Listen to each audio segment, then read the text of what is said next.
supposed to be read in November. Will it actually be read in November? Amidst the calls for Ken Ofori-Atta to be sacked, well, that is not going to happen. According to the majority, 95 of them called for his sacking. But after that meeting, a lot has changed. Well, it's a good time now to take you to the Jubilee House for that presidential address. Please stay with us.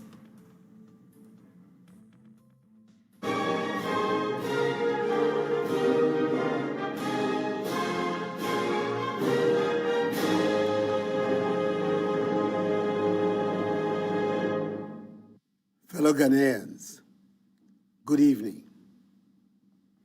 Back in 2020, at the outbreak of the coronavirus pandemic, I started a regular conversation with you that came to be popularly known as fellow Ghanaians.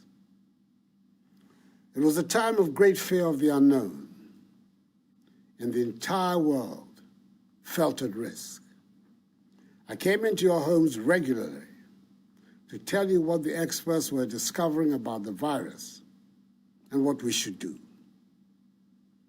Now that we have seen the worst of the COVID-19, I can tell you that there were moments during those times when I was distraught. There were moments when I was in despair about the apparent inadequacy of our health facilities. And there were moments when I wondered if the dire predictions made about dead bodies on our streets would truly happen.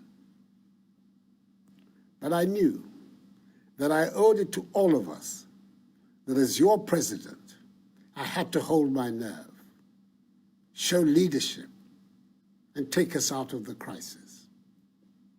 With your help and support, and the great mercies of the Almighty, we can say that we emerged from the ravages of the pandemic with one of the lowest mortality rates globally.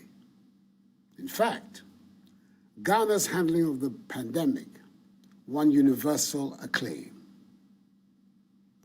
We could all see in real time the devastation that was being wreaked on economies during the pandemic.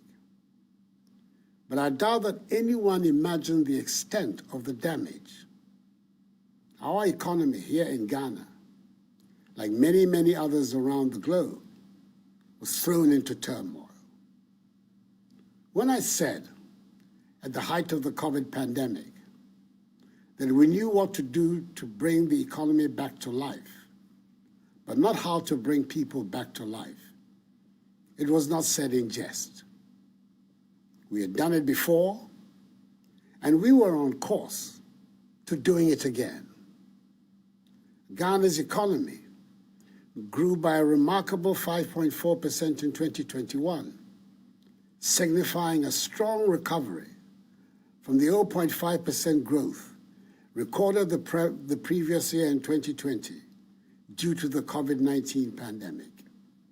In fact, in the last quarter of 2021, our economy grew at 7%, only for the Russian invasion of Ukraine in the first quarter of this year to aggravate the effects of COVID-19 and plunge the global economy to even greater turmoil from which it has not yet recovered. The whole world has been taken aback by the speed with which inflation has eaten away people's incomes. Economies, big and small, have experienced over this year alone the highest rise in cost of living over a generation, the highest rise in government borrowing in over 50 years, the highest rise in inflation for 40 years, the steepest depreciation in their currencies to the US dollar over the last 30 years, the fastest peak in interest rates for over 20 years, and the greatest threat of unemployment in peacetime, with over 100 million people being pushed into extreme poverty. Between the end of 2019 and now, inflation in Ghana has increased by fivefold. in Togo by 16-fold, by 11-fold in Senegal, and by 7-fold in Côte d'Ivoire. In truth, however, the fact that there are petrol queues in France does not make it more tolerable that the trottoir price from Kassoa to Circle has doubled in the past 1 year. Nor does it make it any more tolerable that the price of cooking oil goes up every other week. It is important to state mentioning the increases in prices worldwide is not meant to belittle the scope of suffering here, but simply to help us put things into some perspective and hopefully learn some useful lessons about how other people are coping. Fellow Ghanaians, this is why I'm back in your homes this evening, to ask for your support as we work together to get our economy back into good shape. In April, after the cabinet retreat of the first quarter, in recognizing the deteriorating macroeconomy, my government announced a 30% cut in budgeted discretionary expenditures and a 30% cut in salaries of the president, vice president, ministers, deputy ministers, MMDCs, and political office holders, amongst other measures. And since July, when the government took the difficult decision to go to the IMF to seek support, I've been speaking publicly at different fora on the subject of the economic difficulties we face, especially during my recent tours, so far, of 9 regions, and interacting directly with you, the Ghanaian people. It is also true that many of you have felt the need for me to come back to the fellow Ghanaians format that brings us all together. For us in Ghana, our reality is that our economy is in great difficulty. The budget drawn for the 2022 fiscal year, that is this year, has been thrown out of gear, disrupting our balance of payments and debt sustainability, and further exposing the structural weaknesses of our economy. We are in a crisis. I do not exaggerate when I say so. I cannot find an example in history when so many malevolent forces have come together at the same time. But, as we have shown in other circumstances, we should turn this crisis into an opportunity to resolve not just the short-term urgent problems, but the long-term structural problems that continue to bedevil our economy. I urge us all to see the decision to go to the International Monetary Fund in this light. We have gone to the fund to repair in the short term our public finances and restore our balance of payments, whilst we continue to work on the medium to long-term structural changes that are at the heart of our goal of constructing a resilient, robust Ghanaian economy and building a Ghana beyond aid.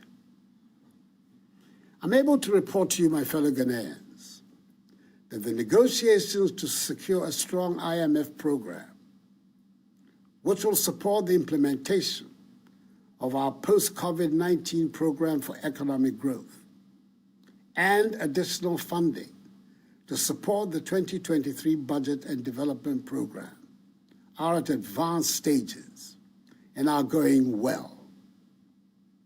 We're determined to secure these arrangements quickly to bring back confidence and relief to Ghanaians. We're working towards reaching a deal with the IMF by the end of the year. This will give further credence to the measures government is taking to stabilize and grow the economy, as well as shore up our currency. I know that the increasing cost of living is the number one concern for all of us. It is driven by fast escalating fuel prices at the pumps, which is caused by high crude oil prices on the world market and our depreciated currency. I know that this is putting intolerable pressure on families and businesses. I know that people are being driven to make choices they should not have to make. And I know that it has led to the devaluation of capital of traders and painfully accumulated savings. Furthermore, government is working to secure reliable and regular sources of affordable petroleum products for the Ghanaian market. It is expected that this arrangement, when successful, coupled with a stable currency, will halt the escalation of fuel prices and bring relief to us all. I hear from the market queens also that another factor fueling the high prices is the high margins that some traders are slapping on goods for fear of future higher costs. I say to our traders, we are all in this together. Please, let us be measured in the margins we seek. I have great respect and admiration for the ingenuity and hard work of our traders, especially those that take on the distribution of foodstuffs around the country. And I would hesitate to join in calling them names. I do make a heartfelt appeal that we all keep an eye out for the greater good and not try to make the utmost profits out of the current difficulties. In language that every market woman and indeed every trader in our country understands, let me say that the basic problem we face is that we're not making as much money as we need to spend. And what little money we do make is going to pay for the debts we have contracted to fund the development projects we must have. Not enough of us are paying our taxes. Not enough of us are producing to generate the revenues that we need. Nevertheless, my ambitions for Ghana remain high. All our children should be educated and trained with skills that will enable us be competitive in the world. We need to close rapidly the infrastructure gap. We need to build a world-class healthcare system. And we need to build confidence in ourselves to make ours the happy and prosperous place it deserves to be. I believe we can and we will find the means to achieve these goals, even if the immediate measures we have to take are painful. At the just-ended cabinet retreat at Peduasi Lodge, my government agreed on the framework for the post-COVID-19 program for economic growth and the IMF support for its implementation, as well as the work being done by the Ministry of Finance in preparation for the 2023 budget. At the retreat, we took some firm decisions that should put us on the path that will take our nation out of the current economic difficulties. Let me try and give you an outline of the main decisions without getting into the technical language that baffles many of us. To restore and sustain debt sustainability, we plan to reduce our total public debt to GDP ratio to some 55% in present value terms by 2028, with the servicing of our external debt pegged at not more than 18% of our annual revenue also by 2028.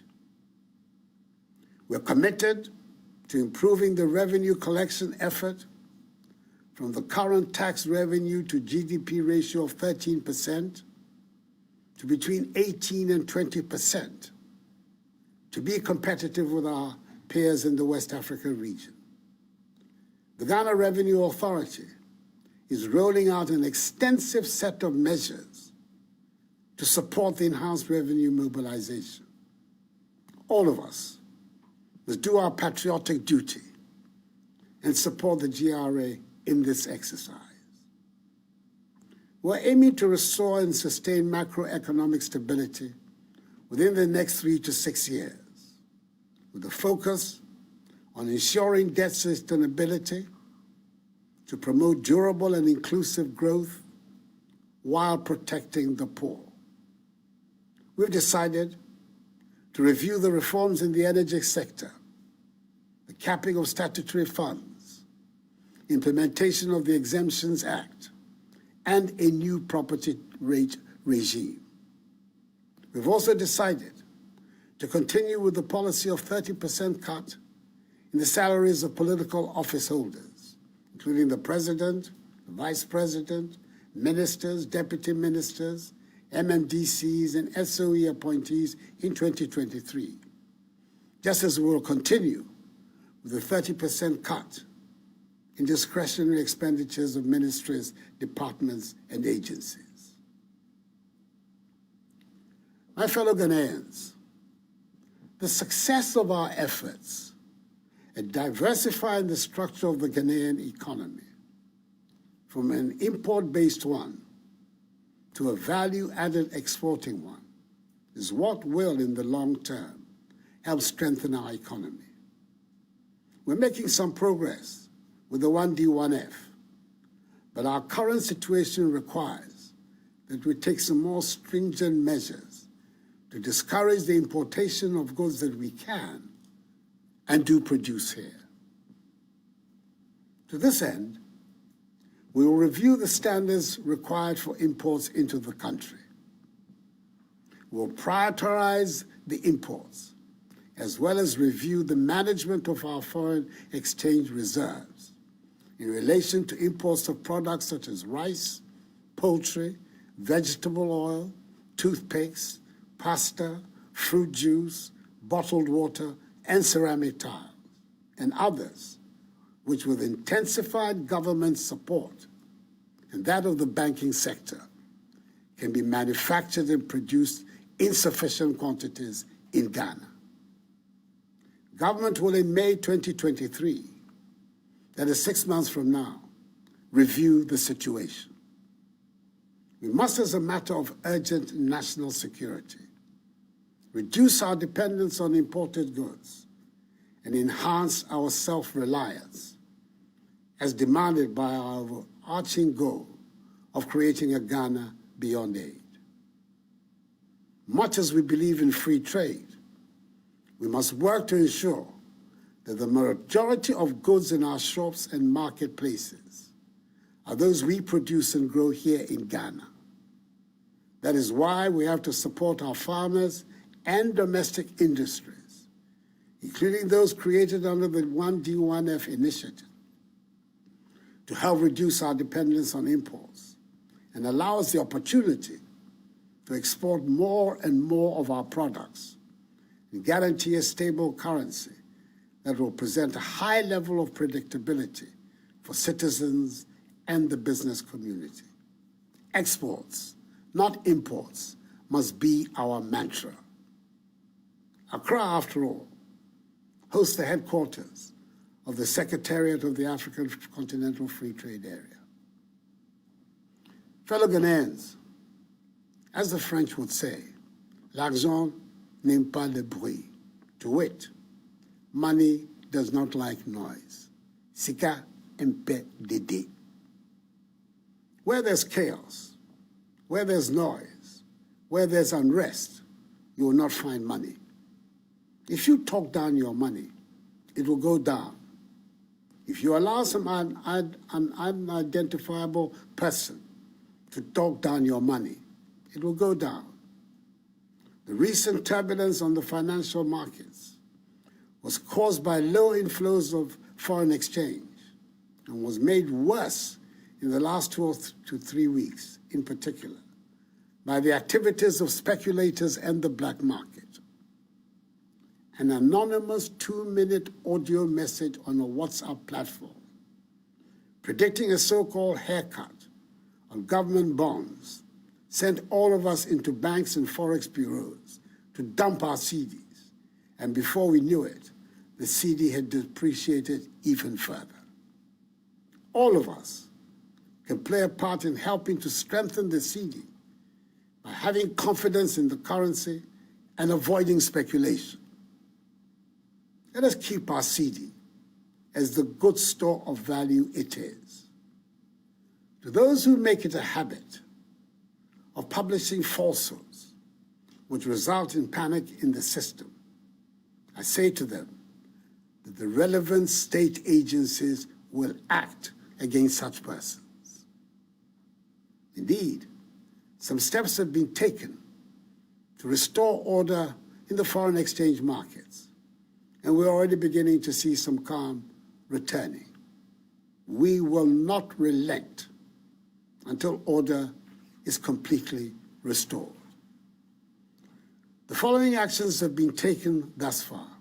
1, enhanced supervisory action by the Bank of Ghana in the Forex Bureau markets and the black market to flush out illegal operators, as well as ensuring that those permitted to operate legally abide by the market rules.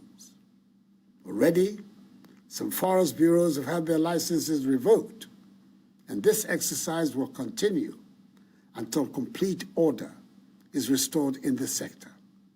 2, fresh inflows of dollars are providing liquidity to the foreign exchange market and addressing the pipeline demand.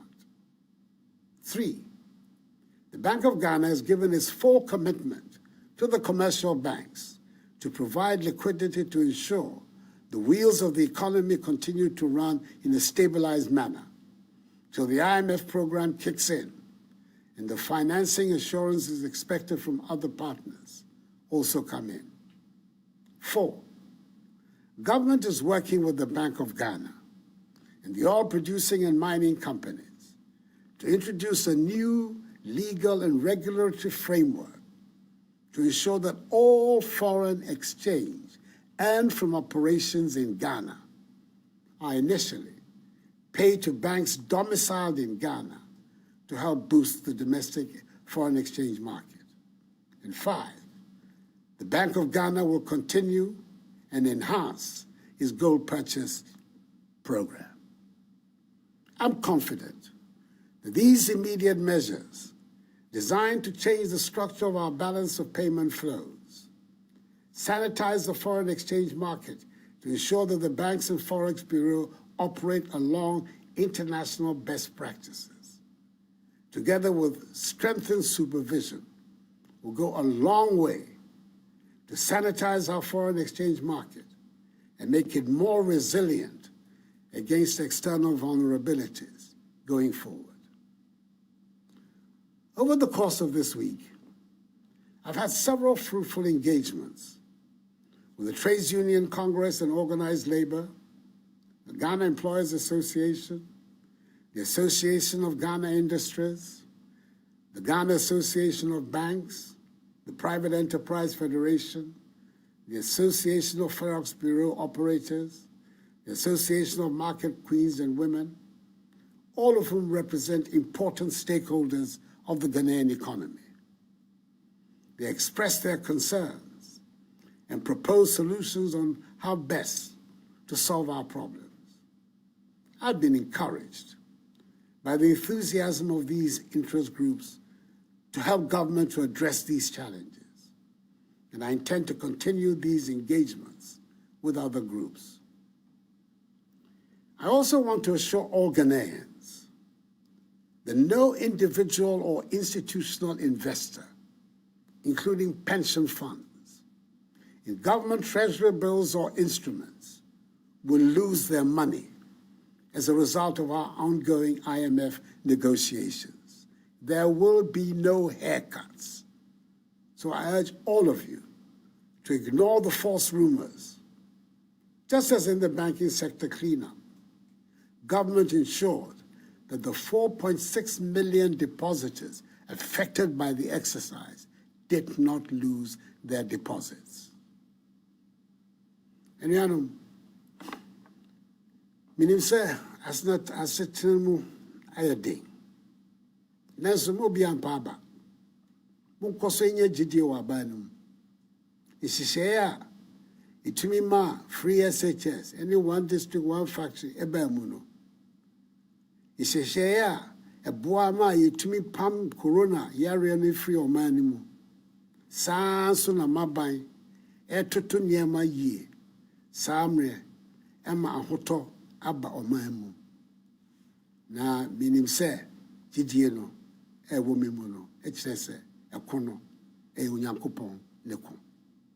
Ayɛmɛ laka ni bi ewa si nyeka hyegbe ye nye ya no ni nye na himo ke yeli ake gbejiano to ni hani free SHS bamiye gbejiano to ni hani this one district one factory bamiye gbejiano to ni hani wonye wohwe corona hela keshi wo mana miye na kano ni miamlalo bato gbejiano to koni hijole abami ejake miye hemo ke yeli ake ta nyumotani. My government has always been cognizant of the importance of implementing policies and social interventions to relieve Ghanaians of hardships. It is for this reason that over the first 5 years in office, government reduced electricity tariffs cumulatively by 10.9%. We provided free water and electricity, as well as reduced tariffs for the entire population during a whole year of the COVID-19 pandemic. We increased the share of the District Assembly's Common Fund to persons with disabilities by 50%. We exempted Kayaye from market tolls. We expanded the LEAP by 150,000 beneficiaries. We expanded school feeding from 1.6 million children to 2.1 million children. We restored teacher and nursing training allowances. We absorbed the cost of BC and WACC exam registrations for parents. No guarantors now required to obtain student loans. The Ghana card is sufficient. And we have implemented free TVET, as well as free senior high school education. It is obvious, fellow Ghanaians, that you have a government that cares. We're determined to restore stability to the economy and provide relief. All of us are in this together and asking for your support to rescue Ghana from the throes of this economic crisis. I have total confidence on our ability to work our way out of our current difficulties. We are not afraid of hard work. We will triumph, as we have triumphed many times before. Let us unite and rally around our republic, its institutions and its democratic values, and insist that under God we will emerge victorious from our current difficulties. For this too shall pass, as the battle is the Lord's. I'll be coming regularly to keep you updated about the measures your government is making to move our country forward and tackle our economic challenges. God bless us all and our homeland Ghana, and make her great and strong. And thank you for your attention, and have a good evening. President Akufo-Addo giving us that address on Ghana's economy today, and a number of issues that were raised in there that we'll be going through with the guests here on the probe tonight. We'll be taking your views as well, where your expectations met. At least you're hearing that there will be no haircut, he's urging, and there will be some 30% in cuts for all political appointees, including the president. We did not hear what happens to the size of government. We know there were calls for a reduction in the size of government. We'll be going through some of the measures, he says, in the interim that they'll be putting through macroeconomic stability in the next 3 to 6 years, a number of issues that he's raised there. But more importantly, many of you were hoping to hear whether indeed there will be haircuts or not. For him, he wants to assure all Ghanaians that no individual or institution, investor, including pension funds in government treasury bills or instruments, will lose their money as a result of the ongoing IMF negotiations.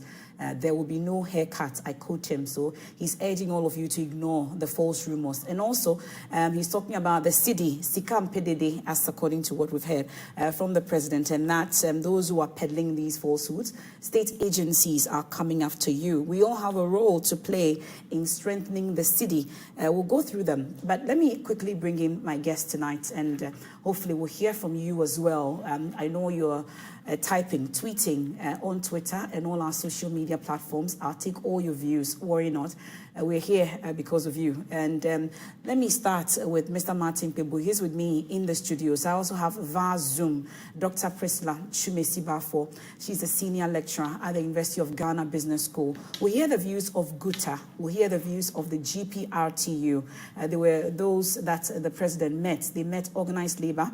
He met with the Ghana Employers Association, the Association of Ghana Industries, Forex Bureau operators. He also met with Private Enterprise Federation, the Association of Market Queens and Women, amongst others. For him, he consulted broadly and widely before that cabinet retreat, for which reason he's bringing out these measures. Already, he says, the Bank of Ghana is clamping down on Forex Bureau markets and black markets to flash out illegal operators. What did you hear? Were you satisfied with the president's address? Are you hopeful that the message from the president inspired hope such that we can turn around the economic fortunes of this country? Mr. Martin Pebu, welcome. Thank you. Let me check on my Zoom as well and be sure that I have correct sound. Okay, but I'll check on that sound shortly from Zoom. But let me start with you in the studios. Once again, you've heard from the president. One of the calls you made loudly was that the president ought to address the nation. That has happened. Commendable, right? Yes, but too little, too late. Too little, too late. This call had made long ago, but he wouldn't listen. He doesn't hear. He wouldn't listen. The damage has been caused. And, I'm sure you're asking the speech, what do I make of it, right? Now. Inspired hope? It doesn't cut master. Not at all. No. This is not sufficient. Look, in fact, what he has said is just like basically listening to candidate Akufo-Addo in 2016. Just like what Samson said on the program, supported by other panelists yesterday. Sloganeering, that's what it is. Yes. Because you heard the president famously say that he wanted to change the Gadgetsburg economy in 18 months. In 18 months. This is 6 years down the line. And he comes to say the same thing. Long term, we have to change the structure of the economy. We've always known it. But he didn't have what it takes to change the structure of the economy. He diagnosed the problem that we need to change it. He came, one district, one factory, was not sufficient. No, it was not. Okay? So it just tells you that, no, the president doesn't have what it takes to drive that change. So it still comes back to the same position that, Mr. President, respectfully, to show that you have honor, you just have to step down. Because, you remember another famous post that he had? The video is still around. You see that he says, when President Kufuor was leaving, 1 cedi, $1. Under Mills Mahama, $1, 3 cedis. If it were him, he would resign. $1, 3 cedis. If it were him, he would resign. Today, the most charitable one we can give is, let's say, $1, 13 cedis. Why is Mr. President still in office? Why is he still in office? So look, it's all still slogans. It's all still slogans. Nothing is changed because let's just hold the president's feet to the fire. He said he would change the structure of the economy, this Gajisberg economy. But you've heard him. He's mentioned that months. they will restore and sustain debt sustainability. They plan to reduce our total public debt to GDP ratio to some 55%. And they're hoping that will be done by the year 2028. Not today. We've also heard him talk about the macroeconomic stability the next 3 to 6 years. And the issue about the city, for instance, is the likes of you, the comments that you make. He says, Sika Mpedidi. And that if we continue to make a lot of noise about the city, it will not thrive. And that comments like this does not help the city. No, that's very disingenuous. His Excellency didn't have to make that comment at all. Did you hear His Excellency talk about their unbridled borrowing? Did you hear him mention that they borrowed recklessly? Borrowed without checking, without necessary economic models to check the impact. I heard Mr. Kwampieni mention that every budget, if you say you are borrowing, we borrowed about 8 billion euro bond. What was the accompanying impact? The economic modeling. No, His Excellency shouldn't have made that comment that is comments that are driving down the city. He didn't talk about the unbridled borrowing. When he was in opposition, he said, look, he could make enough money from fighting corruption alone to take care of free SHS. That was his answer. When the BBC asked him, how are you going to fund free SHS? He said, oh, the fight against corruption alone. And you see the recent Auditor General's report. You see the misapplication of funds, all those things running, okay, well in excess of 15 billion, right? Yes, so what happened to that fight? Look, even me sitting here, Dr. Anamzoe, there's this popular case. People came together to steal 5 million Ghana. Anamzoe reported it over 5 months. The president did nothing. He did nothing. I also came and sat here on Newsfire, reported it several months down the line. The CEO of the Northern Development Authority is still in office. The officers who aided him are still in office. The president is rather being interested in shielding public officers from prosecution, from accountability. There are other examples we can give. So it still comes back to one word, sloganeering. Sloganeering. You see, he didn't address the fact that he had promised that he would change the structure of this economy in 18 months. And not even in the last election, they promised to pay rent. Yes, they promised to pay rent. You see Nana Kumia on Ghana Web. We will pay rent for young people. So where is the rent? Now rent, no way. So MFR, this no. And at this point, we are. No, you've heard him mention that indeed we are in a crisis situation. No, that's the country is faced with a crisis. At least he's admitted that this is where we are. We are at a crossroads, and all hands on deck for that to happen. They've decided to review the reforms in the energy sector. There will be capping of statutory funds, implementation of the exemptions of Act, a new property rate regime as well. That's more taxes. Yeah, and they've decided to also continue with a policy of 30% cuts in the salaries of political office holders, including the president, the vice president, ministers, deputy ministers. At least these are measures that... The president is not, from everything he's saying, he's not accepting responsibility. Accepting responsibility for his misgovernance for the past 6 years has just one result. True acceptance of responsibility has one result, which is that, please, Ghanaians, I'm sorry, I wish to resign. That is real responsibility. These ones are words. These ones are words. You see that he's not even apologetic for his misgovernance. No, they are not bringing us together. That is not it. He's rather blaming it on Russia, Ukraine. How? Don't you see Zimbabwe? After COVID, they decided to farm wheat, and they had a bumper harvest. What are we doing? You see, Operation Feed Yourself. But you heard him. He says most goods that should fill our shops should be those that we produce and grow here. But all these 6 years, what happened? These 6 years. So he's had all the time in this world, and he's spanned it. So true responsibility for the mess it caused us, the unbridled borrowing, the huge number of ministers, increasing the number of presidential staff. Apart from that, you see, you didn't even hear him saying that he's cutting down the 1,000 persons in the Jubilee House from about 300 or so during the Mahama era. You now have about 1,000 presidential staffers. What about cutting down those numbers? He's cutting their salaries by 30%. No, that's not sufficient. Enough. That's not sufficient. And you also heard that others have told him that he should come down from 85. He should come down. You hear the Citizen Coalition, that's 70. You hear the minority saying 70. You heard the former and then you hear even his own majority leader, or say chairman, he also has a recommendation for a lower number. All of this, the president is swept under the carpet.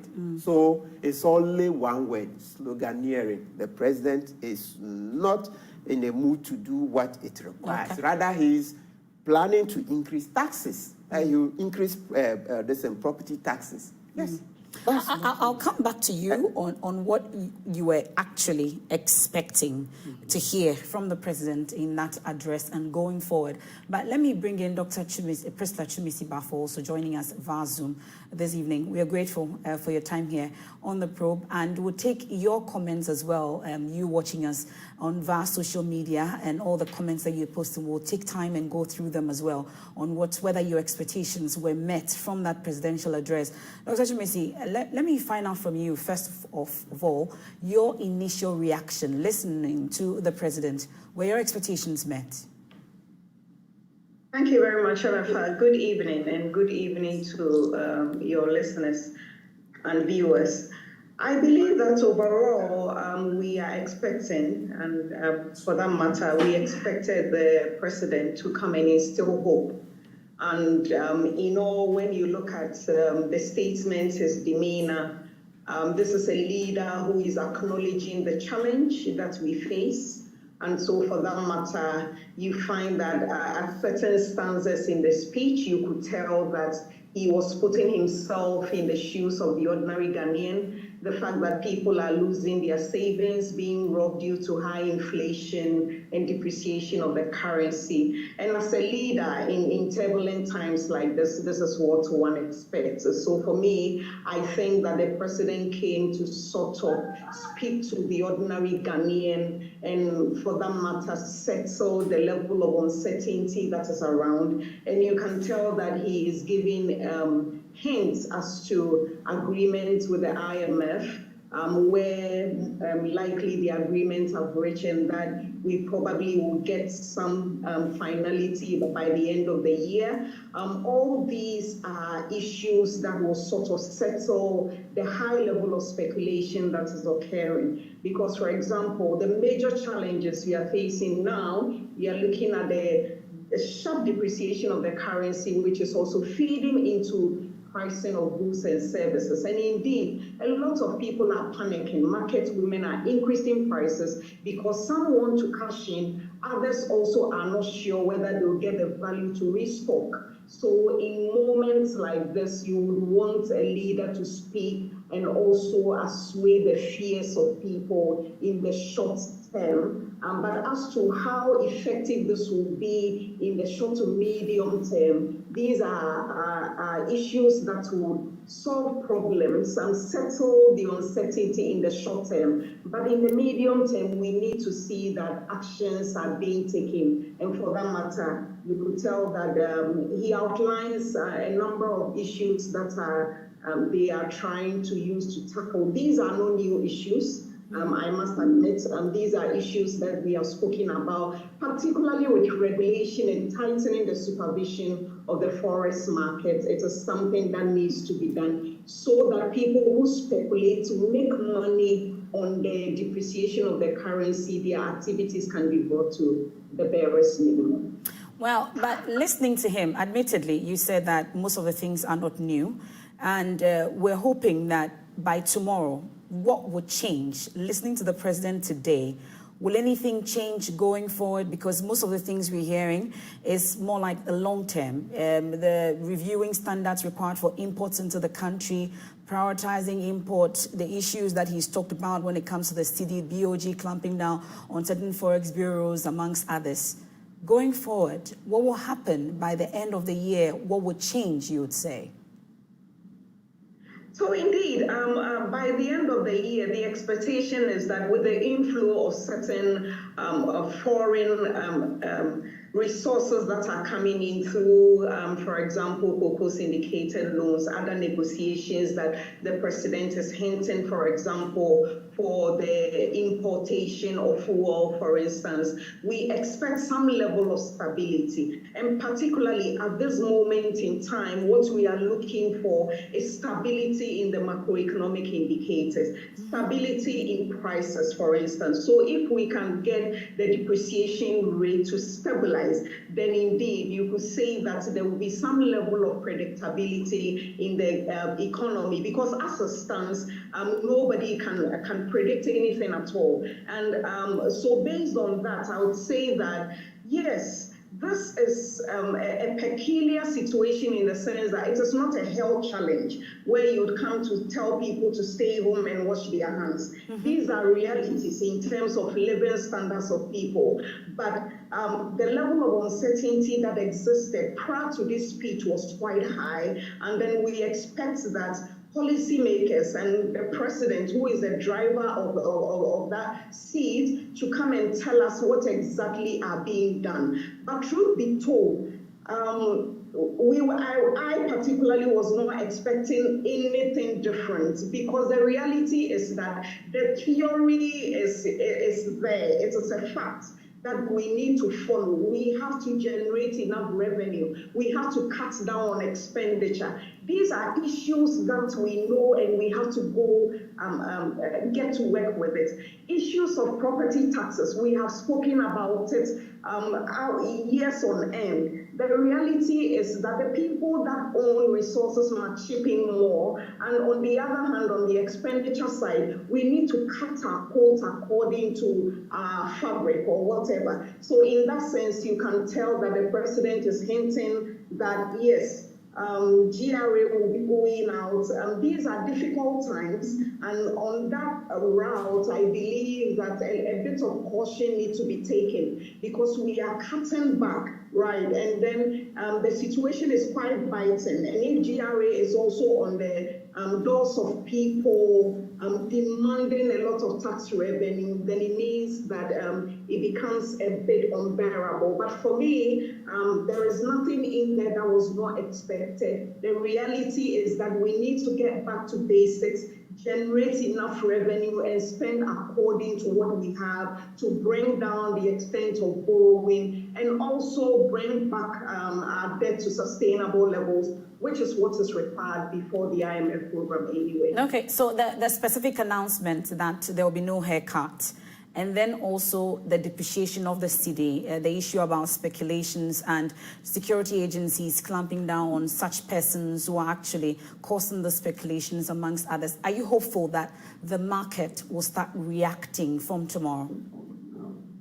I believe, I think so too, because you see, in the past 3 days, when you monitor the forex market, you see that there is some level of stability. Speculators have bought the dollar, hoping that the cedi will continue to depreciate, so that they would sell it back and make money on what they bought. But the reality is that as they see that there are other avenues of foreign currency that are coming in, and for that matter, the prices will not be rising as expected, you find that all those people on the fringes that were speculating will begin to sell their dollars, for instance, and that will ease the pressure. And also the fact that now we probably would have to regulate the imports sector to see and know what is relevant. All these are issues that could have significant impact, if for nothing at all, introduce some level of stability on the forex market. And when you look at it, the foundation of the problem we are facing, whether it is the rising inflation, rising cost of living and all, is because the currency is depreciating too fast, and for that matter, people are uncomfortable. Okay. value in their resources. Please stay with me. Let me bring in other stakeholders also that the president met with before we arrived at this particular presidential speech, and then also that cabinet retreat. But the GUTA, the Ghana Union of Traders Association, also the GPRTU were also met together with PEF, amongst others. Let me start off with GUTA, for instance, because there are some key things that will be happening in terms of imports as well. We're not too sure when exactly, but we're told that in May 2023, that is 6 months from now, they'll review the situation when it comes to the standards for imports into the country, and hopefully the goods that we see in our shops should be those that we produce and grow in the country. GUTA, you've raised concerns. You had to close your shops at some point temporarily and suspended the action. Now that you've heard from the president, are you hopeful that things will change, Mr. Paddy? Thank you very much. And let me say good evening to your viewers and your listeners this evening. I think the president did what Ghanaians were asking for. Ghanaians were asking the president to talk, and he has spoken. And all that president said is something all that we know already. He just said everything that we know already that is going on in the country, in the business community, and the business front. When you say things you know already, how do you mean? Yes, black marketing. When you say black marketing, in terms of dollar, CD transaction, we know the black markets are there. So all that we've been saying is that in the country, we have a challenge of institutional failures. They failed it. Who is supposed to monitor the activities of black marketing? It's supposed to be Bank of Ghana. So if Bank of Ghana has relaxed and relaxed on its effort to monitor the activities of the black marketing, that's what I'm saying. It's something that we already know. So the institutions of this country has failed us big time. That's where we find ourselves now. For example, GIPC is there, and GIPC is supposed to regulate activities of foreigners into the trading community and the trading sector. But GIPC gives certificates out, doesn't monitor, doesn't evaluate the activities of these foreigners, and we see capital flights all over. They put pressure on our foreign exchange. These are some of the things we complain about. So it's something that we know already. So the president has just come to reiterate all that we know already. And when it comes to import, it's a demand and supply factors. Consumers are demanding for a product. Supply chain is there. Cost of production in the country is extremely. One of the areas I was expecting President to talk about. Cost of production in the country is extremely expensive. Production is not attractive. What is it going to do for people to move into production for export? That is why even manufacturers are running into trading, because production and our tax rate in the country is also extremely expensive. Our staff position now, cumulatively, is about 50% on imports. If you are importing goods into the country, when you talk about VAT components, it's about 19.2. So our tax composition and our tax rate is extremely expensive. And the few people who are in the tax net are the same people who are bearing the burdens. So we've been complaining, why can't you make the tax component affordable so that you open the tax net, you get wider people into the net? Almost about 70% of Ghanaians are outside the tax net. So how do you get revenue to develop the country? So these are the things these are some of the things we're expecting President to talk about. What is he going to do to open the tax net, to rope in more people into the net, so that we know in the class 1 mathematics, if more, let's divide. So we all have it, so that government can get the needed revenue to develop the country. But he has spoken. But at the end of it all, in his statement, we are looking up to IMF. But where we say IMF is not the solution, because we've gone to IMF over a period of time, over and over, and we still come back to square one. So we have to move from that aspect of looking up to IMF almost every time. What are we going to do internally? We know there are external shocks. We know Ukraine, Russia war, we know COVID-19, but internally, what are we doing to prepare ourselves in terms of these shocks? What is the country doing internally? These are some of the things you look for, internal factors that we can hold on to. But as it stands now, our economy are in the hands of foreigners. Look at our telecoms, they are for foreigners. Look at our banking sector for foreigners. Look at the manufacturing for foreigners. Look at even trading. Look at all the malls around the country are for foreigners. So by all means, there'll be pressure on our foreign exchange. This is where we find ourselves, and it's a difficult challenge for the country. Let me find out, Mr. Paddy. I know that you engaged the president following the shutting down of your shops, amongst others. You met the Council of State subsequently before this cabinet retreat. You were also engaged by government or the president on this. Were your inputs included in this particular speech or this address that we heard the president? Yeah, we made an input into, as we identified the problems and we also found solutions to the problem. So we made an input. And some of the things we were telling President that let's look at the short-term measures.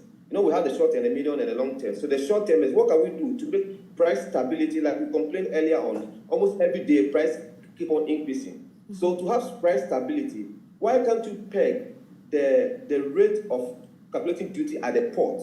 So quarterly, for the next 3 months to December, when you are going to clear your goods at the port, maybe the rate, exchange rate should be about 10.2%, 10.2, so that you know for the next 3 months, when you are going to clear goods at the port, you are going to use 10.2. But as it stands now, almost every Tuesday, the rate changes. So that is why you don't see this price stability. Well, if I cleared goods last week, and I paid 12,000 Ghana cedis, and this week I'm going to pay the same quantity of goods, I'm paying 14,000. Obviously, my price will change. So we don't see price stability in the market. So we made this proposal. For duty purpose, can you peg the dollar at the port? And then we also made a proposal to interest rate.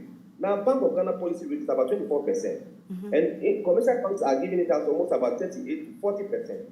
So the interest rate is extremely expensive. So we said, why can't, as a regulator, Bank of Ghana as a regulator, why can't you cap the interest rate for businesses so that between your policy rate and the interest rate, the margin should not go beyond, now as I said, it's almost about 14. So the margin should not go beyond, certain countries have done it and it's working for them. So why can't we do the same? So can you cap the interest rate for trading communities so that when we go to the bank to borrow, we can get a cheaper credit to trade and do business? Manufacturers cannot go for bank loan facility at the rate of 34, 38%, and even break business in business. That's why manufacturers are struggling. That is why manufacturers are not competitive to other neighboring countries. The same product can be produced here maybe about 13 Ghana cedis. You go to China, you produce there about 3 cedis. Look at the difference. So our manufacturers are not competitive. After we've gone to buy and pay all the duties, it's still cheaper than that which is produced here. The same quality, the same quantity. But it's still why? Because manufacturing is not attractive. And so this new mantra that the president wants us to go with, export, not import, is it achievable in the short term? Are we able to move away and start going with this particular mantra? No, where I say I don't think it's achievable in the shortest possible time because cost of borrowing is expensive. Nobody will go to borrow at that rate to go into manufacturing. It's not possible. You can't even break even. You can't go and borrow at the rate of 38% to go into industry. It's not going to work out. Meanwhile, your competitor out there, just close to you, is borrowing at the rate of 3%, 5%, and 10%, and you are producing the same item. So manufacturing is not competitive. So it's not achievable in the shortest possible time. Until interest rates come down, if government can come up with a policy, there's anybody who's going to go into manufacturing, we have some fund for you. You can borrow at the rate of between 10 to 15%. A lot of people will move into manufacturing, but as it stands, no manufacturer will borrow at the rate of 38% and break even in business. It's going to run out of business. Even trading community are running out of business. No businessman, as it stands now, can borrow at the rate of 40% and maximize profit, even break even. It's not possible.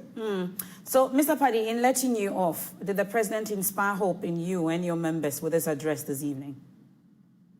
Ghanaians were asking for that the president should speak, and he has spoken. So going forward, we'll go to peruse it and see where we need to support government, because we all need to develop the country for a betterment of the nation. President has spoken. It's early this year. We'll go and review his speech, and we'll come out again. Mr. Paddy, we are grateful. That's the PRO of Guta. Let me bring in Samuel Amoa with the GPRTU. Also, they are key when it comes to transport, and they've increased transport fares starting on tomorrow. I'm sure it's just on Monday, and 19%. They were asking for 40%. After their meeting with the president, they were able to come down to 19%. We've been hearing from the president on what they're going to do when it comes to petrol prices, such that we will not be affected by the world, the shocks from the world so that we can have some stable pricing amongst others. Ms. Amwa, you are thankful to the President for the speech this evening? Yeah, thank you very much. Let me say good evening to your viewers out there. Yes, we've had a president, and what I would say is every driver is looking forward, for the fuel price to come down. That is our ultimate goal because, it's the fuel price that controls everything. And if I recall, when we met the president on last Tuesday, and then, as you rightly said, we presented 40%, but finally we arrived at 19%, of which we're not pleased. We're not that happy. But anyway, what can we do? We hold it like that. And one of the things that we told the president was that, these days you go and sleep, and the next day you see the fuel prices goes up. And we've also heard that the next pricing window, the fuel is going to go up again. But he gave us that assurance because we made him understood that per the agreement we had with them, anytime the fuel price Mr. Amwa, just give me a minute. Let me just step in and say goodbye to our radio audience on Joy 99.7 FM. A Walk with Jesus is it's coming up next. But we are still live on the Joy News channel. We are live on myjoyonline.com, all our social media platforms. Mr. Amwa, sorry to cut in. You can go on. You were talking about the shocks from the next pricing window, hopefully, that it will not affect prices. Yes, as I was saying, we made the president understood that per the agreement that we had with them, anytime the fuel price will go up to 10% threshold, then we also had the opportunity to increase our fares. So we told the president that the next pricing window is likely the fuel is going to go up again. And should it goes up, what we have to do, then that means we have to come for another negotiation, of which we as transporters, we are not happy whenever our fares goes up because it reduces our business. Mm-hmm. But the assurance he gave to us is that they are working on things to at least bring some certain things that will bring the fuel price down by making sure that the dollar rate will come down. So our expectations is that by this time the fuel price will come down. But the unfortunate thing is that the Tuesday that we met the president and he gave us that 19%, the next day the fuel price went up again, of which we are not pleased about it. So this speech that has come now, we are still not happy because we are not seeing any change. The fuel price goes up. And as of now, even the 19% that the president gave us, and should it go up again, what we have to do, then that means transport fares has to go up again. So all our expectations is that the fuel price must come down, and we are not, seeing anything of such. So in that speech, you were expecting to hear something directly to you and your members in terms of what will happen going forward. Did you get that?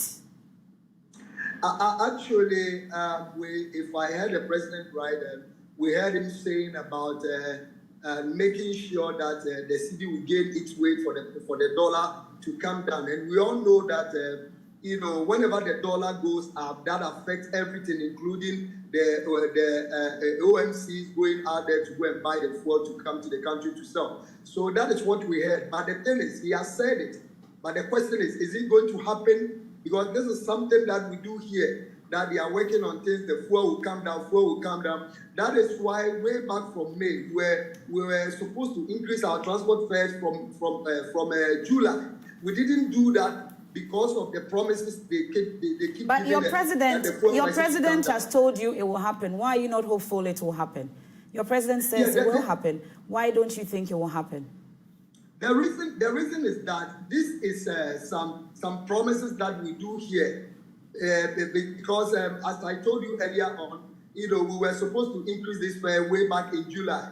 We wrote to the ministries and then we're giving that assurance that we should hold on and that the fuel price will come down. And that is what we were holding on up to this time, that it was just going up to this time. So as he has come out to say they are working on things for it to come down, yes, he has said it, but myself as individual, I'm not that convinced. Well, Mr. Amwa, we are grateful for your time. But going forward, do you think that anything will change after the speech? We are praying. We are praying that all our expectations that things will change for the fuel price. As transporters, our expectations is that the fuel price will come down so that we will also, enjoy our business. Well, that's Samuel Amwa with the GPRTU, Ghana Private Road Transport Union. There we also heard from Guta earlier. These are some of the stakeholders that the president engaged with before the cabinet retreat and then the speech that we are hearing this evening. A number of measures that the president says will be implemented in the medium to long term. The macroeconomic stability, we are seeing it in the next 3 to 6 years, amongst others. And Mr. Kwebu is with me in the studios. We have will be coming to you also in your homes also shortly via the telephone lines, briefly to tell us what you actually got from the president's speech, and did it meet your expectations in particular, and what you would want to see going forward change at least towards the end of the year, such that we can see a turnaround with Ghana's economy. Mr. Kwebu is with me in the studios. Mr. Kwebu, so we've been hearing from GPRTU, we've heard from Guta, we've heard from Dr. Krista Chumisi as well. At least most people agree that nothing really new is coming up today, but issues about exports, not imports, being our mantra going forward. Are you hopeful that is achievable? That's the one I made the point over and over. That's why you refer to as the Gettysburg economy. That too much, we're not adding that much value, right? And so when he came, 18 months, now we've done 6 years, right? I'm seeing some of the comments on social media. It's painful. Look, sometimes it's difficult for me to comment this way, but there's nothing else we have to do. The Constitution says that citizens must also play their roles, okay? And part of the role play is that we speak truth to power. Because sometimes when I look at some of the comments on the platform, the ones from MPP sympathizers, they say they are not happy. They expect that we should applaud the president. But there's nothing new. Like you heard what the GPRTU said. So bottom line, the price of fares from Accra to Kaswa is staying the same tomorrow. The price of Kenke is staying the same at 3 cities. Cocoa, that has increased from 1 city to 3 cities. Tomorrow morning will still be 3 cities, right? 4 gallon, that's the oil. That oil that was 500 has now got to 1,002. Tomorrow, 4 gallon oil will still be 1,200 cities, right? Nido, which about 2 weeks ago was 45 cities and was increased to 60 cities a few days ago. Tomorrow will still be 60 cities, and so on. And so, I mean, I've been checking prices over even the past 2 weeks, right? And so what the prices that increased about 2 weeks ago, tomorrow morning when we go to the market, will still be the same. So in such a case, it's difficult to applaud the president. It's extremely, I mean, I'll be disingenuous. I've seen people come. Even, you see, Occupy Ghana said what? The president should own the problem. 3 points. Own the problems. Fight like a warrior, okay? Let me see the Occupy Ghana thing. Yeah, and then, so own the problem, adopt a warlike posture, and bring people together, bring people around the table. Let's go over. Own the problem. But the president brought people around the table. You saw the stakeholder engagement before this cabinet retreat. That was not enough. You consulted broadly before arriving at this particular speech. Respectfully, no. Adopt a warlike posture and bring, so own the problem. You see, he has still not owned the problem. He's blaming Russia and Ukraine and blaming the pandemic. You don't know the billions of dollars we got from the IMF and the other donor parties. We got over $3 billion, not Ghana. You see, today, you see the notice from the World Bank saying that we failed to account for the money. Have you seen the notice? It's come that over 10 months now, we have not accounted for the money. Look at it. The letter from the World Bank, what's the date? The Education Ministry has been reacting, mentioning that indeed October that's supposed 21. to be audited by the audit service. That has since been done and is being sent. At least we've been hearing from the Education Ministry on that. So it had to take the World Bank to come. We are not in compliance, right? So you see, MFI is difficult, but that is the nature of the thing. Who supported President Akufo-Addo more than me? You check 2016 election, you check TV3 house, all rooting for him, saying that, no, this is the real angel coming to save Ghana from the vampire at that time. I thought JDM was a vampire, right? Yes, even as of 2020, the elections, I was still supporting, hoping that, I was thinking that to be practical for politicians, the first term he owes people and all that, so he was trying to pay the debts in the first term, and so the second term will be different. And he's repeated the same thing. But so it appears that we are downplaying the fact that we are in a difficult time. You've heard him mention that the comparison is not to belittle our woes. We've seen the situation in other countries, but he admits in that speech that by comparing our situation to other countries is not to belittle our woes. We are definitely in a crisis, and that's not even an exaggeration. Very good. So is it the case that we are just criticizing the president for criticizing's sake? Far from that. He has just led us into a ditch. They've mismanaged the unbridled borrowing. MFR, let's ask. Didn't Togo go through the same? Is Togo not part of the world? Is their currency the worst performing?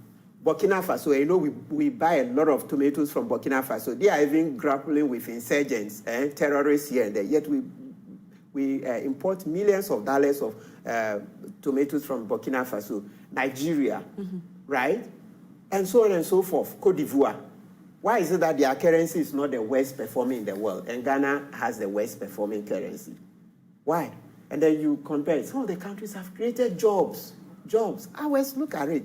Millions of graduates are home. They can't find work. And I'm like, so what does it take to do Operation Feed Yourself?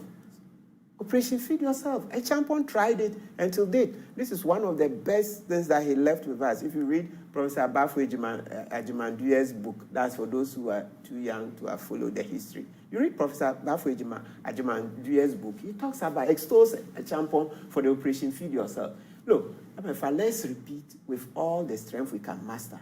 The president in opposition said that this is a Gettysburg economy and that in 18 months he was going to change things. Please, that hasn't happened. And we are begging the president in the name of God. There is a place for honor. That's why the pledge that we used to sing in school, says that I promise on my honor to be faithful and loyal. Anna, I promise on my Anna. We are not just saying the hard letter of the word, but there is a place even in our pledge for Anna. You said $1, 3 cedis. If you were the one, you will resign. Under your watch, it has moved from $1, about 4 cedis, or even call it 4 cedis, 50 pesos. Now, the most charitable is 13 cedis. So you should have resigned years ago. So, Mr. President, it's your own words. Like a certain lawyer said, this is poetic justice. Poetic justice. What will be the alternative then? The alternative, so let the speaker, so he goes with Phantom Whiskey, Dr. Mahmoud Baumia. So by the constitution, then it goes to the speaker. And of course, we all recognize that because the speaker is not of the MPP stock, the speaker should form a government of national unity. And within 3 months, let's have an election. Let the people decide. But the plan that he's put out up until 2023, 2028, amongst others, you don't think that we're able to go through with it? Because he's saying we are making some progress with the 1D, 1F, but our current situation requires that we take some more stringent measures to discourage the importation of goods that we can do and produce here. At least you hear the president trying to unify the country in terms of the things that he thinks we need to implement in the days to come, such that we can rescue Ghana's economy. You don't think he needs time for that to happen? No. He has overstayed his welcome. So, MFR, we are begging Mr. President, he should just resign. There's a place for resignation. The Constitution itself says so, right? That he can resign. Maybe. But do you see that happening? He says he can resign. Do you see that happening, Mr. Yes, President? he can. Once, as people, we tell him that respectfully, we think that. Are these realistic demands that you are making? 66. Are these realistic demands that you are making, Mr. President? Because you've asked for a reduction in size of government. That is not happening. And you're hopeful that the president will resign. So that tells you that then the best is just that he goes. Article 66 makes provision for his resignation. So he resigns. Look, and let's not forget, Lieutenant General Joseph Ankara, he resigned over allegations of concerning about 6,000 cedis at the time. If you convert from the calculations, it's not more than $20,000. Allegations of over about 6,000, a bribe that he's alleged to have paid to somebody to influence a poll. Ankara resigned as a president. So, Mr. President, he should call his historians together. They should look in the history books and tell him that Ankara resigned in a matter concerning 6,000. So Mr. President should resign. And it's here in the Constitution. And the Constitution makes it clear. So it's not as if by all means we should run the course of 4 years. No. Once you've seen that this problem is beyond you, you are not able to get your head around it, you just resign. Because it's the same thing. The same story for 6 years. You see the exemptions he mentioned. Was it in 2018 or so, 2019? In his State of the Nation address, he mentioned that the exemption that they had been given was the biggest problem. Mm-hmm. He's giving his own family and friends exemptions. So it's the chickens that have come to what? Roost. Mm. So the big government, the 150, 116 ministers he had in the first term, right? Increasing presidential staffers, increasing all the borrowing and bridal borrowing. Those are the chickens that have come home to roost. Mm. So we are now paying for it. And you see how we've paid with our savings. So MFA, at the beginning of this year, if you have $6,400 in your account, you could get $1,000. Today, with $6,400, you can't even get $400. So over 60% of your savings have been whittled away. So the president has to realize that something has to give. So MFA, let's ask Mr. President, what is giving? So he doesn't accept responsibility for it. And please, when we say accept responsibility, it's not just the slogans. I know you're going through hard times. That's not sufficient. He has to say that, please, I'm extremely sorry I've brought this upon you. So please, I want to resign. And then he does so. That is the responsibility. Anything short of his responsibility will not help. Look, I've seen comments from Jacob Osei Yebu. I see the independent candidate. He asks a question. He says that out of the whole speech, so what is to happen by 2024? Mm-hmm. Why is that His Excellency's comment is about the projection is on to 2028. Yeah. But there's nothing about 2024. So by the time he's leaving in 2 years, what would it be? So listen to Jacob Osei. He says the president's address on 30th October 2022 is only affirming breaking the 8 mentality. The president failed to state how the economy will be by the end of 2024. Projections into 2028 is depressing without hope. There's no clear solution to the economic challenges, and I wonder how closure of Forex Bureau can resolve the cedi depreciation. There are other people. So please, the problem is that, let's ask His Excellency, so in all of this, where is owning the problem? When we say own the problem, take the bull by the horns, where is that? And to say, I feel what you feel, it's not sufficient. Okay. In the meantime, you see when he was going around his the current tour, 40 V8s. When he came, within the first 3 months, there is a moratorium on V8s. Then in no time, they started buying V8s. They continued buying and buying and buying, unbridled spending. And it's come home to roost. Mm. So you say, oh, I'm sorry. Please, I want to resign. Then you go. Okay. The Constitution provides for it. Article 66, that he can resign. It's not by force to stay in office for 4 years. Okay. Well, I'll take social media comments shortly, but let me wrap up with Dr. Priscilla Chumesi Bafo, also on Zoom with us. But because we had heard economists talk about the fact that there will be haircuts as part of the debt sustainability analysis, debt restructuring, amongst others. But this evening, we're hearing some different assurance from the president on this. How feasible really is this, Dr. Chumesi? Because the issues about debt sustainability, we had heard almost all economists tell us that we should expect it, that it may happen some way, somehow, as part of debt restructuring, both foreign and local, domestic, debt. How come we are now hearing this evening that there will be no haircut? In fact, that's what the president says, emphatic. There will be no haircut. So I urge all of you to ignore the false rumors. Just as in the banking sector cleanup, government ensured that the 4.6 million depositors affected by the exercise did not lose their deposit. I'm quoting the president in that speech. How feasible is this, Dr. President Chumesi? Thank you, Omefa. I believe that in debt restructuring, a number of things can be done.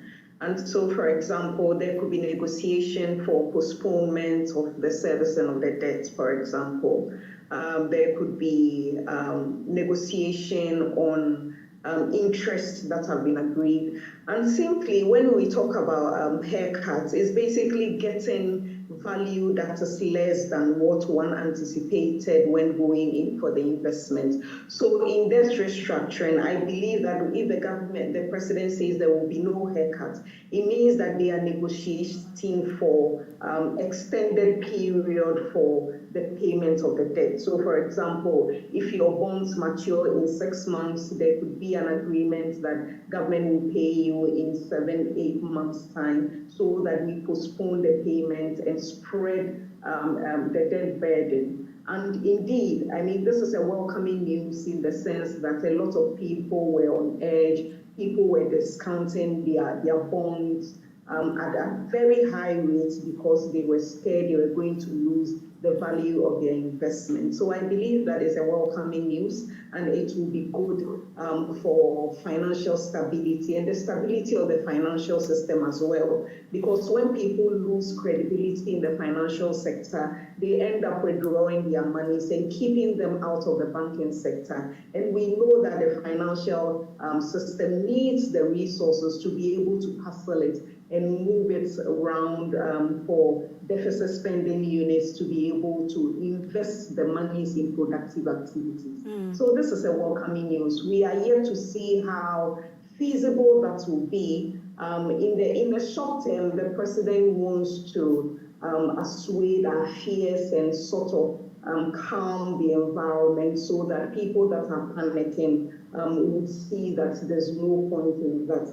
But I mean, the truth of the pudding is in the eating. So as the days go by, we want to see how this debt restructuring will be done, basically. But by no haircut, really, I'm seeing a lot of questions on this. By no haircut, what then does it really mean? It means that all three things, the principal, interest, and tenor, all that will not be affected, all will be protected? Is that what that means?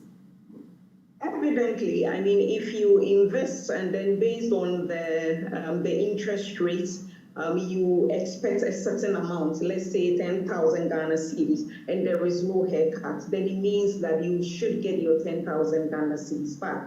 But the reality is that if the repayment is extended, then in principle, getting a 10,000 Ghana cedi today is worth more than getting a 10,000 Ghana cedi in a month's time.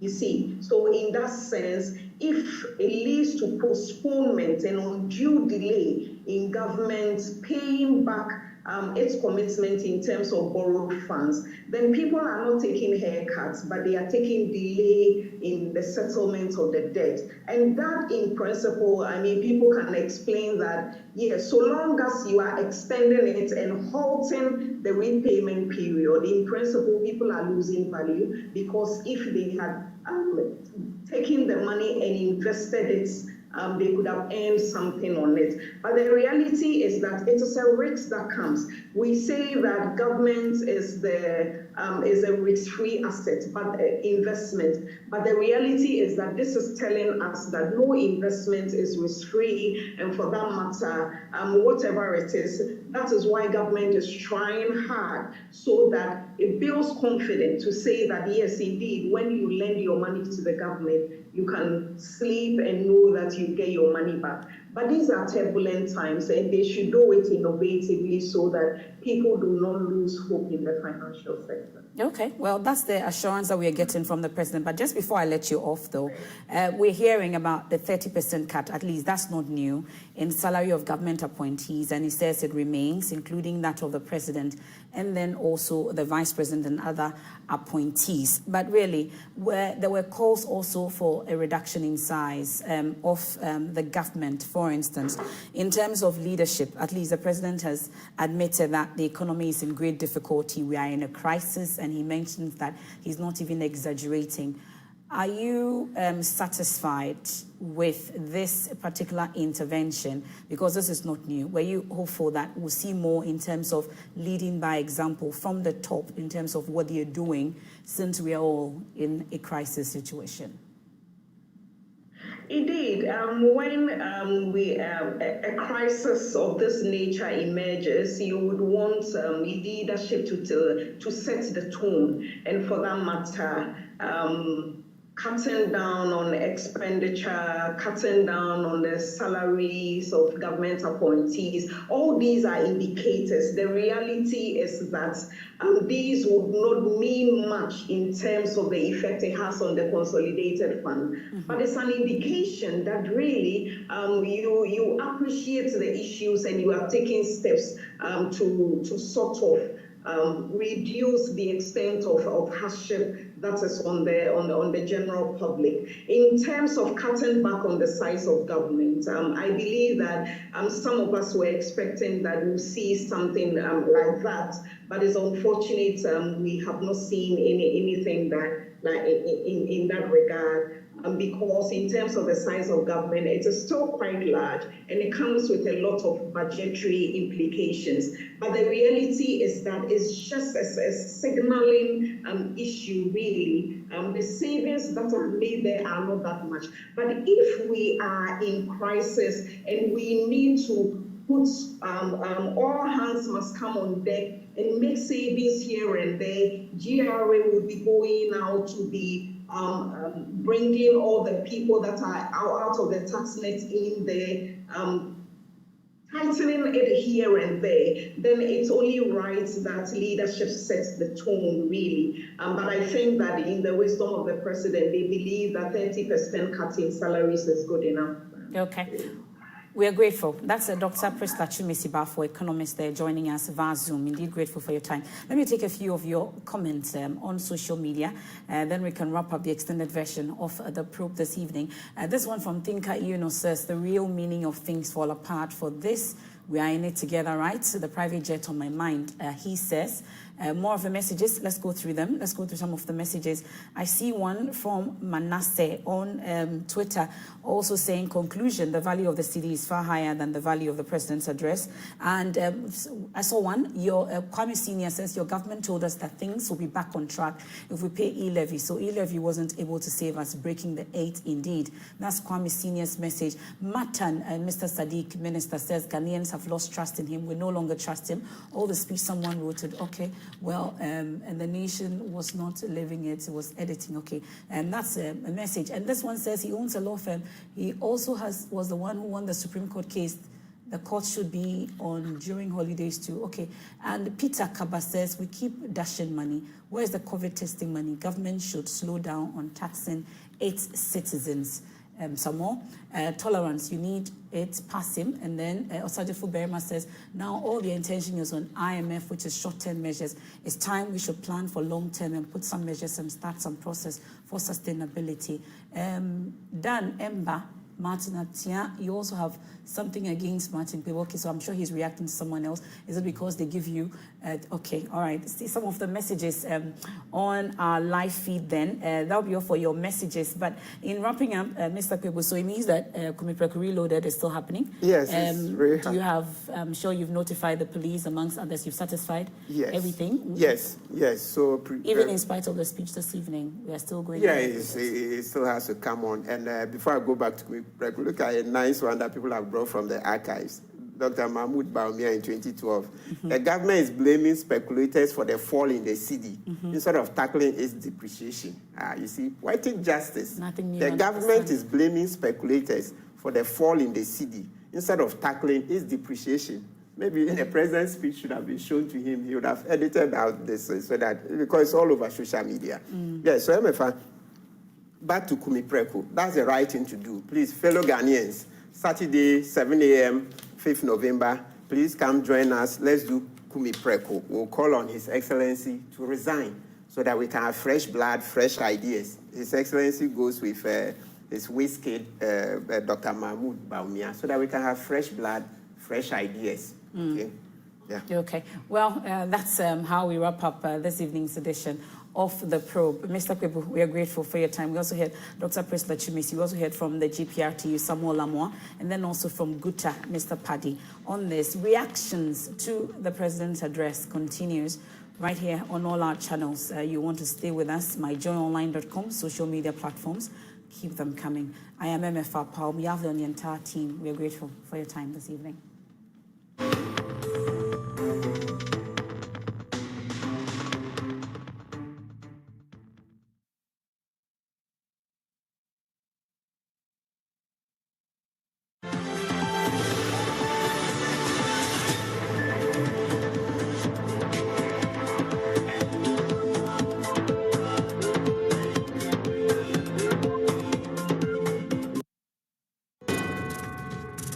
Alexa, open Multimedia Ghana and play Joy FM. Super Hits Radio. Joy 99.7. Listen to Joy FM, Hits FM, Love FM, live on your Amazon Echo.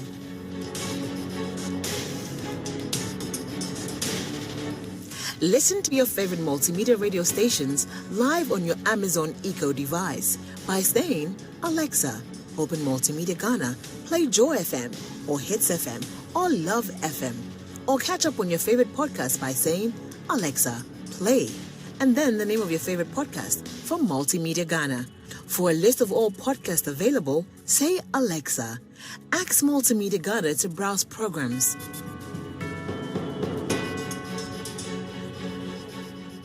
Alexa, welcome to Multimedia.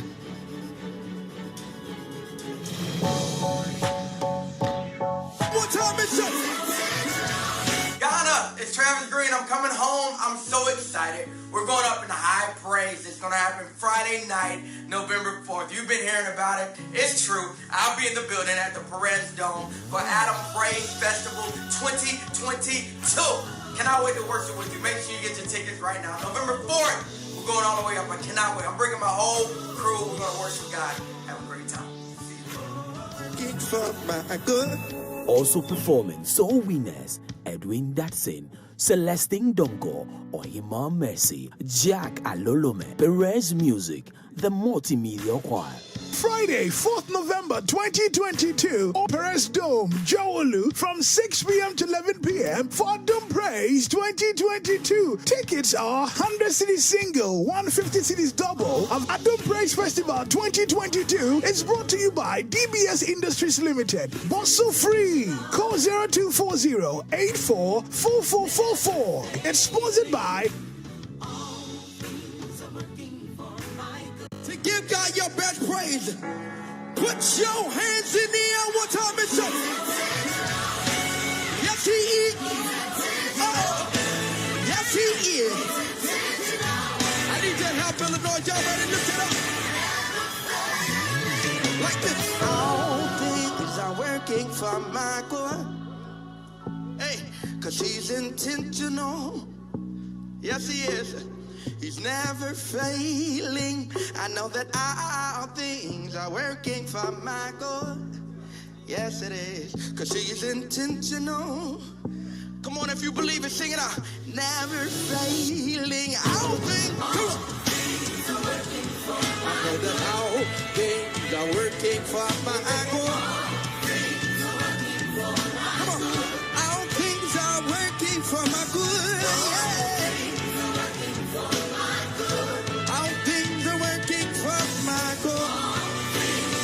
How do you know that, Travis?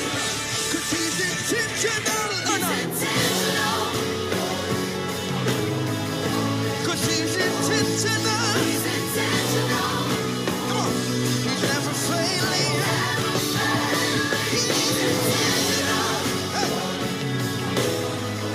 Because he's intentional. He's never failing.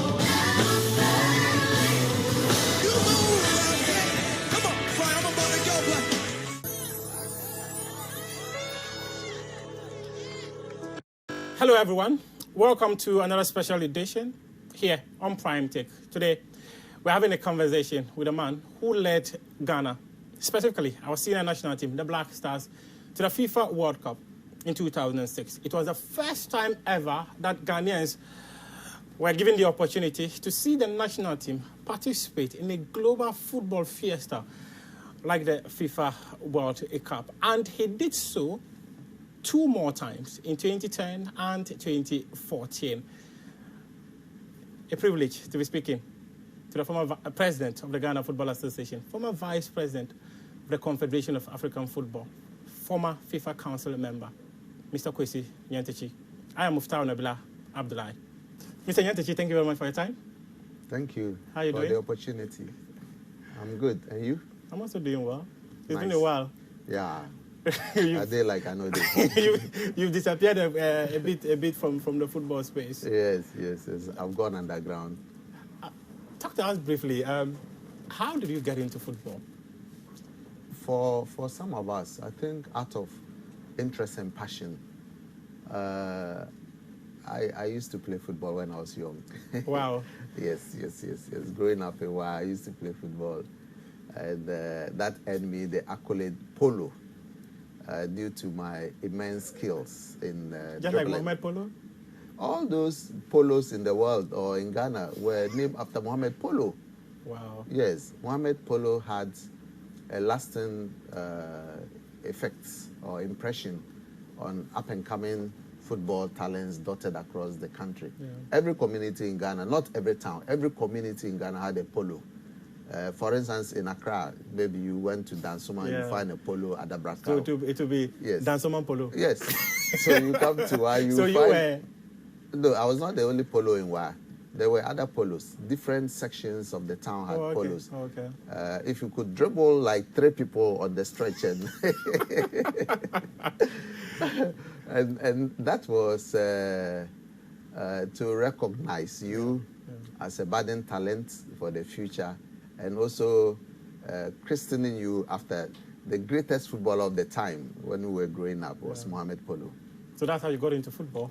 Then in school, I played a bit, but this was just playing football as a pastime occupation and also trying to express yourself in the game. Then we became followers of football. I remember there was a team in WA called Upper West Heroes. Most of the players, the core players of the team, were the core team of WA Secondary School. Oh, wow. So all of us became natural supporters of Upper West Heroes. So Master Kunedi was one of them, Nuru Ahmed was one of them, Gaspar Dere was one of them, and many others, even Kwame Ayu, you know. Oh, okay. And so in 1989, when that team qualified to the Premiership, then I was in Legon. We used to go to the stadium to watch them anytime they came around to play matches. Then after school, I became the Accra rep for that team. Oh, okay. Upper West Heroes. Oh, okay. Then I became the vice chairman of the club. And then that was my story of progressing into mainstream football administration. So that was the genesis of you getting into the football space? That's correct. Then in 2005, so when Upper West Heroes folded up, I formed a team in WA called WA All Stars in 2005. Right from second division, it was promoted to the first division, and then to the Premiership in 2007. And Upper West WA All Stars remained in the Premiership up to 2018. And for all this time, I was actively engaged in football.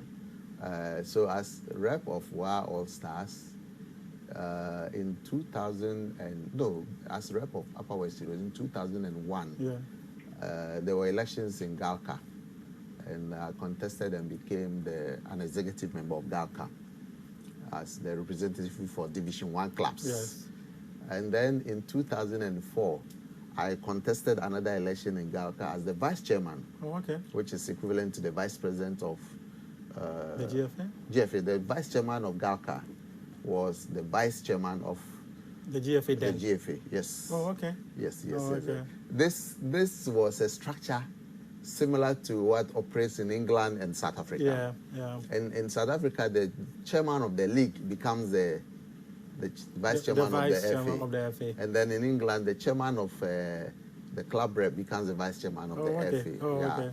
So that was the kind of structure until 2005, when a total overhaul of the architecture for football management in Ghana was reviewed. And a new structure put in place where we had the FA president and executive committee members. So I contested election in December 2005 and got elected as the first president under the new statute, which have remained in force up to date. At what point did you feel that, no, I could become the GFA president? I believe that when I became the vice chairman, when I became the vice chairman of GALCA and also vice chairman of the FA, on a few occasions I acted as the chairman. Okay. And when the chairman unceremoniously resigned, I became the acting chairman. So in that position, I gathered some experience. In the office of the chairman, and that metamorphosed into the president. And many people said you were very young around that time. Maybe, considering that before me, there were far older people who had occupied the position. Yes. Even in 2005, when I attended the FIFA Congress in Morocco, I remember, and I was introduced as the vice chairman then.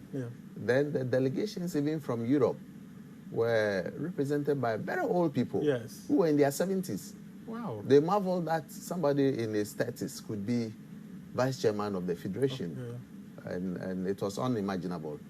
But it is because at that time, football had probably been entrusted into the hands of very old people. People went into it after retirement. But with time, the realization has dawned on all of us that we probably need to inject newer blood, younger people, more energetic people to assume the reins of authority in football and give it the dynamism and vibrancy that it deserves. Tell us how you won that 2005 GFA elections. Oh, it's a long story. It's a long story. I was lucky that I had a lot of clubs backing me. I was then the vice chairman and acting chairman, and a lot of people thought that they could entrust the destiny of the game as far as management was concerned into my hands. They saw what I did. Before that, even I used to do a lot of pro bono cases at the FA, defending clubs at the discipline committee. Oh, okay. Yeah, I did a lot because of your legal background. Yes. So I had a lot of relationships with clubs, and they thought that if I was elevated higher the ladder, I could be more useful to them. And I also serve on a lot of committees at the FA, many ad hoc committees on issues, salaries of staff, regulations of the FA, issues like commissions of inquiry in the nature of that. I remember non-payment of 10% due the GFA by some clubs, including the Olympics. I chaired that committee. I also serve on the legal committee of the FA. I serve on Division 1 League Board. I serve on the executive committee before becoming, So I serve on the appeals committee. At that time, the appeals committee was constituted by some appointed members who were outside football and some members from the executive council on account of their background in football. Oh, okay. So I also serve on the appeals committee when Justice I.R. Abuaje was the chairman. Oh, okay. So I had a lot of experience. Your life has been football, isn't it? Yes, I spent the best part of my youthful life in football. In football. Then and neglecting what you rather studied in school, which is the law. Yeah, it's true. But I think that as a lawyer, wherever you find yourself, it's the same mentality that you apply. Oh, okay. It's not, law has so many facets. Yeah. You can be a lawyer without even going to court. Advocacy is just one aspect of it. Oh, okay. Some people do corporate legal practice in their offices, advising clients, drafting agreements and opinions here and there. And it's also another form of legal practice. Oh, okay. Some people remain in the banks as bank lawyers. Some are with the local authorities. Some are with corporate, what's it called, state institutions. Yes. Yeah, all of them. Wherever you are, it's the same mindset, the same training, the same standards and skills that you acquire. You apply them wherever you are. Within this very window, when you became the GFA president, that was the first time Ghana qualified to participate in the FIFA World Cup. 2006 was a maiden edition that Ghana took part in, and then there was the 2010, there was the 2014 World Cup. Talk to us about how you were able to secure that qualification to the FIFA World Cup. How did you do it? Because we had so many quality players who never secured a ticket at the Mundial. That's correct. I think that the team that qualified Ghana to the World Cup in 2005 was one of the best, not necessarily the best up to that time. Yeah. There could have been better teams in the 90s that did not get the opportunity to qualify. Yeah. But a number of factors contributed to the successful story that was told in 2005. I believe that the government of the day did a great job. Okay. The president at the time, realizing that Ghana had never been to the World Cup, in spite of the talent that we had in abundance, set up a big committee, I think a 15 or 16 member committee. which was just a World Cup committee? Yes, World Cup committee. Wow. But it didn't work.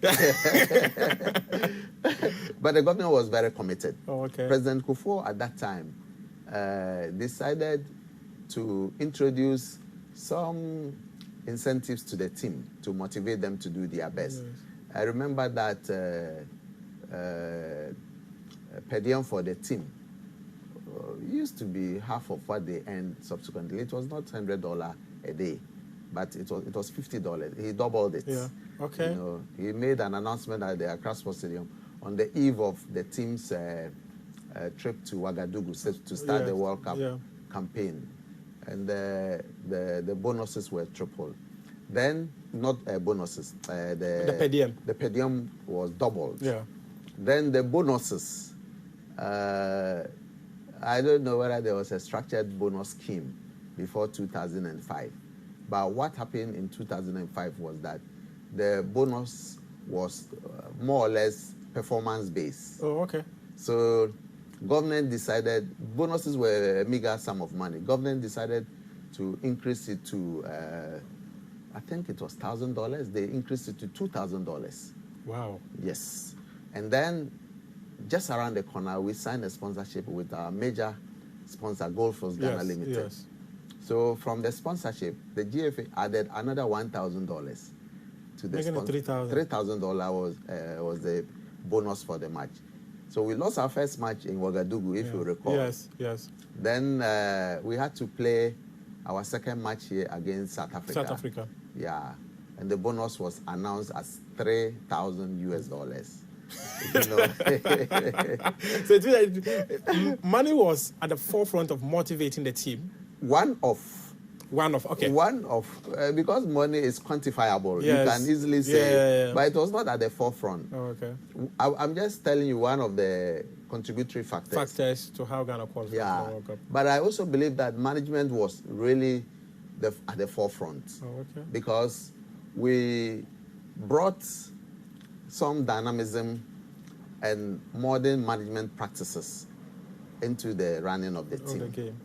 At that time, we said, let's run the Football Association and the Black Stars like any private company. We apply all the principles that we learn in business school. And make sure we motivate, we plan well, we coordinate things, you know, and ensure that we get the best out of these players. So we used to engage them a lot. We had meetings with players, their bonuses, their earnings, their conditions for engagement with the team were all discussed and agreed with them. So more or less a social contract was signed between us. Yes. So if you ask Stephen Appiah, Lai Kingston, Gordon Atram, John Mensah, John Pintle, Mike Lacian, Sule Muntari, Asamaja and Co., they will tell you the kind of engagements that we had with them. Beside that, we were lucky to have all these things. We also had a committed group of young men who were interested in dying for their country. For the country. If we look at the trajectory of progress of the team, you will see that a lot of them progressed from the under-17 in the 90s. Yes. Then the under-20 team that went to the World Cup in 2001. 2001, yeah, Argentina. Some of them played at the Mali tournament in 2002. Yes. And then in 2004, some of them were also playing for the Olympic team. 2005, they were ripe to play for the national team and deliver. They were at the prime of their careers. Yeah. Mike Lacian had just joined Chelsea. For a transfer fee of around 24 million pounds. Yeah. You know, a record by then. Yeah. And they were all at the prime, the peak of their careers. You know, so we had a very good team. We had a technical team led by this Serbian Djukovic. Yes. Ratome Djukovic was also very committed with the rest of his technical team, the medical team, the team psychologists, and so forth and so on. But I think that yes, the country also did us a favor by rallying their support around the team. Okay.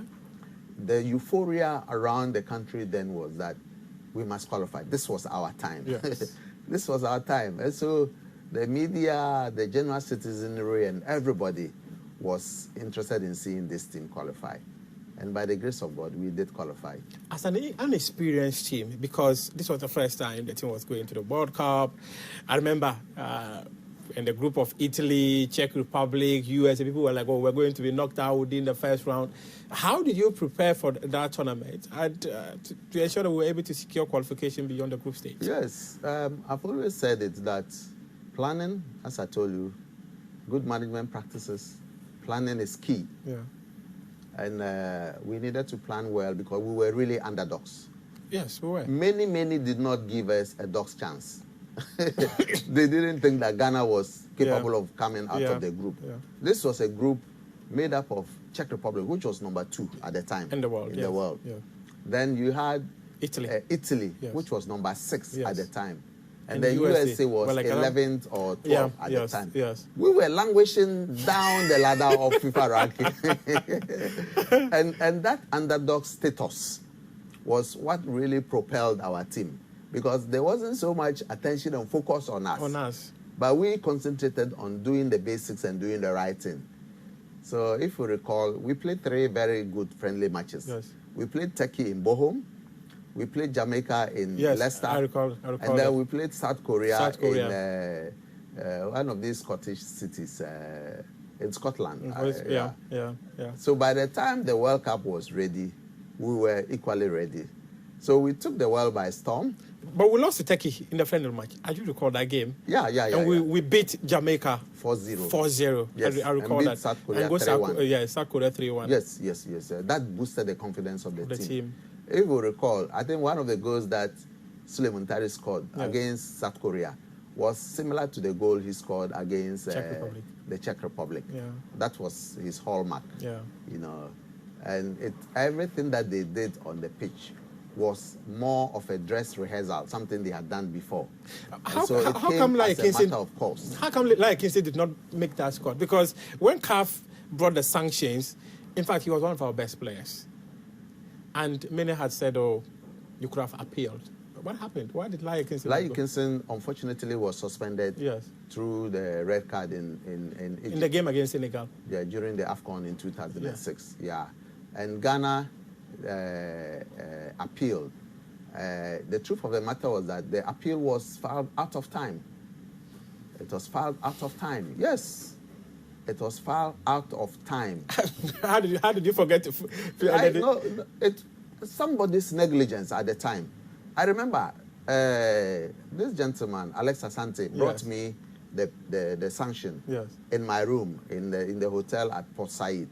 I was then seated with Obi Amwan, who was the deputy sports minister. Then I asked Alex to hand over the document to another official to handle. Yeah. And then we all concentrated on other things, hoping that this thing will be done. And it was not done. So the time that we all came back to look at it, it had not been done. And the time for filing an appeal had elapsed. And when the time for filing an appeal elapses, there is no other way you can even be heard, unless you go for extension of time within which to file the appeal. But in football, we don't do extension of time to file appeal. So unfortunately, that's how Lai Kingston didn't make it to the World Cup. It was a very painful experience for us. Nevertheless, we went to the World Cup, lost the first game to Italy, but won the two subsequent games and made it to the second round. And Czech Republic. Unfortunately, we met the almighty Brazil. And they whipped us 3-0. 3-0. But having been to the World Cup for the first time, we thought that the team did well by going that to was the a second success. round. Yes, that was a success. In fact, in our business plan for 2006-2010, our target was to make it to the second round. We did achieve that target. Oh, wow. Oh, wow. Yeah. Tell me briefly, it was during the 2006 World Cup that, quote unquote, many Ghanaians say was the genesis of appearance fee that came into the picture, and that resulted in the 2014 World Cup. I know we'll get there, how we prepared, and all, that's some of the story that transpired in there. Now tell us, how did the bonuses come into the picture, the appearance fee and all that? Because appearance fee, they were alien to our football. Of course. Before we went to the World Cup, appearance fee was alien to all of us. The issue of appearance fee cropped up when we were playing the last friendly match against Korea in Scotland, Edinburgh. That's the name of the city, Edinburgh. When we went to Edinburgh, the players drew our attention based on intelligence they had gathered from their colleagues in other European teams. So you were working with the BNI and CIDs and all that? Including the current coach of the Black Stars. Akufo-Addo. Yeah, he was one of the players. And he had a lot of information because he knew all the players in the German national team. So they shared with us. They shared with their colleagues and shared with us that FIFA was going to pay some money, which has to be shared amongst players as what they call appearance fee. So we needed to tell them how much they were going to earn. So it was alien to us. Before we went to the World Cup, we hadn't made any budget for the payment of appearance fees. So quickly we had to engage them and then do a report. You remember? I remember I did a handwritten report at the time and sent it by fax. Email was not popular. Yes, around that time. Email was not popular. So I sent it by fax to Honorable Obi Amwa quickly that this is the issue that had come up in camp and we needed to address it as a matter of urgency. So quickly we agreed on the amounts with the players and the money was sent to the Ghana mission in Berlin. Oh, okay. Yes. And then they transferred it to a bank near the team-based camp in Wolfsburg. Yes. And then we paid the players. But it was really a tourney issue. So the learning point from 2006 was that we needed to engage players ahead of the World Cup. Yes. So by 2010, we had gathered enough experience in appearance fees business and engaged the players adequately. So I remember at Protea Hotel, we had a meeting, the senior players, Stephen, John, and what have you. We had a meeting with the then minister, Honorable Akufo-Addo Danswa. Yes. We had a meeting to discuss this appearance fee business. And then we appeared before cabinet, chaired by the You had to go to cabinet to justify why the players had to pay them. Yes. To justify before His Excellency, the president of the time, the late Professor Mills. Prof. Mills, yes. Prof. Mills was the president at the time. Yes. Because the government needed to understand what we were paying and whether it was justifiable. No, not only that. Was it a loan or it was a grant? You know? I see. Yes. Once FIFA was going to repay, it means that whatever government was paying was refundable. Yes. And then he brought his finance minister, Dr. Dufour at the time. Yes. And for us to discuss all this is for him to also advise the president whether they could accommodate it. So that's how it was done. So in 2010, there was no dispute about it. Wasn't the $75,000 people said you were going to pay to them? Was it $75,000? In the 2010 World Cup. People the appearance fee that we paid. Yes, that's what the media had reported. It's possible because in 2014 it was 100,000. Yes. The appearance fee was 100,000. In 2010, maybe 50 or 75, something like that. Yes. Well, it's been paid already, so it's been paid and spent, so it's no longer an issue. Yes. But there was no qualms, there was no dispute, there were no questions about appearance fee in South Africa. The bonuses, everything was discussed and agreed upon between management of the FA, the Ministry of Youth and Sports, and then the players. So there was really no problem. And that was a tournament we had the best of performances under your tenure, right? Yes. In fact, one of the best World Cups for Africa, not only under my tenure, but the whole of the African continent. Africa had gone to 2 previous World Cups and reached the quarterfinals. So Ghana's attainment of a quarterfinal appearance at the 2010 World Cup was an event that equaled the 2 previous records that Africa had set. In far away 2002, Senegal, and then 1990 for Cameroon. Yes, we were just knocking on the doors of semi-final. You want to recall what happened after that against Uruguay? It was very unfortunate. When the referee awarded the penalty kick, I said I couldn't watch the penalty. I got off my seat and walked into the waiting area at the VIP. So I watched the penalty kick on TV. I couldn't watch it. Oh, really? Yes. I couldn't watch the thing live. I was frightened. I couldn't watch it. I don't know whether that was a prior notice to me that things were not going to be well. But I was frightened by that. I thought that. I didn't know how we were just going into the semi-final. It was going to be a big feat for Africa. Not for me as a person or the GFA as an institution, and not for my country, Ghana, but the whole of Africa. For the whole of Africa. Because at the time that we got to the semi-final, we were the only African team in the competition. Yes. The whole of the African continent, together with, I think, the whole black race, were rooting behind the Black Stars. Unfortunately, we couldn't go beyond that. Then in 2014, with the benefit of the experiences of 2010 and 2006, we thought this would be our best World Cup. We thought we would even make it to the semi-final. I do recall that friendly match that was played at the Accra Sports Stadium against a local side, building up to that World Cup, and everyone was confident that this year we're getting to the semi-final. And the euphoria was like the 2006 euphoria. Yes. In 2014, the hopes were very high. We all thought that we were going to do a good job. Unfortunately, that was our worst World Cup performance amongst the 3, and the reason was that we had the same appearance fee. Appearance, which became very dominant in the airways. Yes. You know, I never expected appearance fee to be an issue for us. In 2006, our next door neighbors, Togo, were reeling under the problem of appearance fees. Players threatened, in fact, they did not threaten. Players held management hostage and refused to train. So Sepp Blatter had to intervene personally to assure them monies would be paid so they should go and train and play their matches. And it was also realized that an appearance fee dispute could scandalize the whole World Cup. Yeah, the whole tournament. Yes. So FIFA intervened. So in 2010 and 2014, we're so mindful of this potential problematic issue.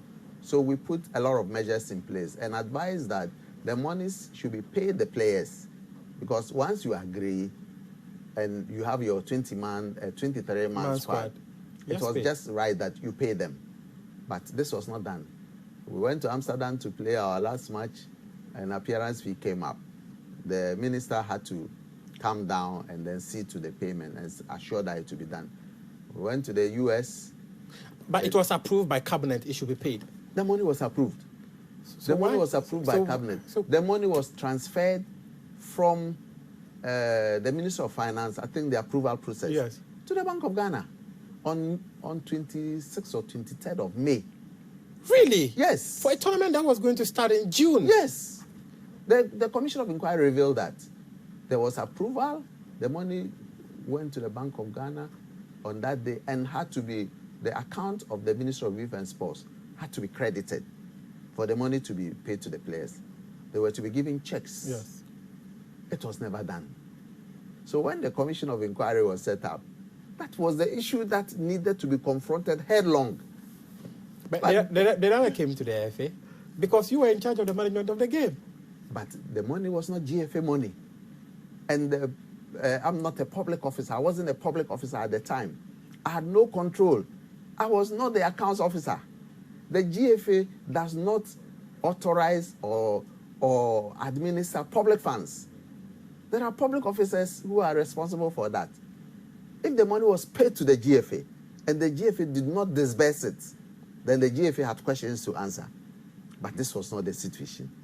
The money, the account of the Ministry of Youth and Sports ought to have been credited by the Bank of Ghana. The money went to the Bank of Ghana on 23rd or 26th of May 2014, and it was not paid. Up to the time that His Excellency the Vice President visited the team on the eve of the first game, the money had not been paid.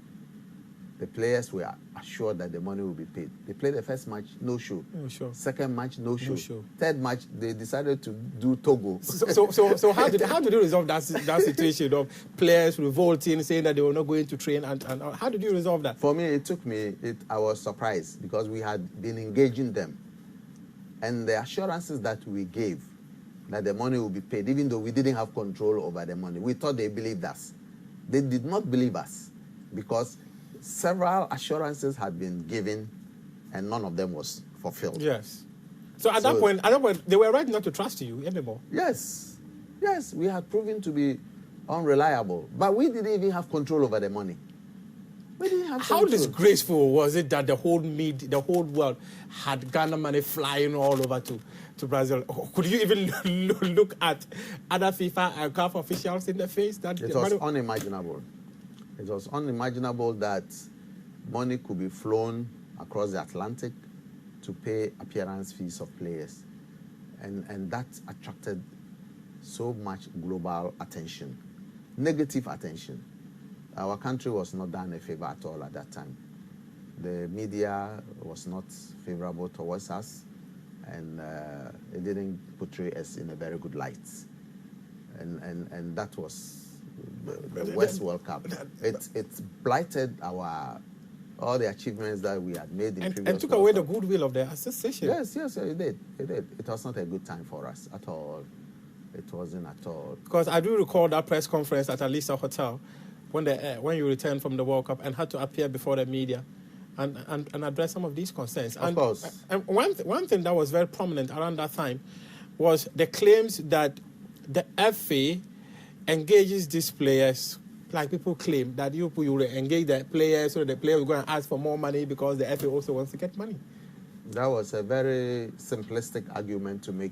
These players, you are able to influence them to demand money so that you also get money. They are very independent-minded people. I think people are underrating footballers. Footballers are very intelligent people. A lot of them are well-educated. They can reason for themselves. We really debate and engage them for long periods of time to arrive at decisions.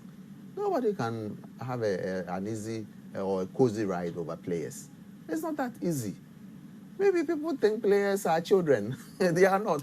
Okay. So there were two other interesting things that transpired within that period. The Sule Muntari and Kelvin Prince Boateng being kicked out of camp. How did that happen? What happened? What transpired that Sule Muntari, because we saw him against Germany. He was arguably one of our best players on that field that day. Then all of us asked to wake up against Portugal. Sule Muntari kicked out of camp. But they were not kicked out of camp for technical reasons. They were kicked out of camp for on disciplinary grounds. There was a fight. A fight broke out. And I remember I was begging him, please. I don't want to go into the details of that fight, but the fight was uncalled for, and the fight was unwarranted. It was needless. The embarrassment that I brought the whole team was just unbearable.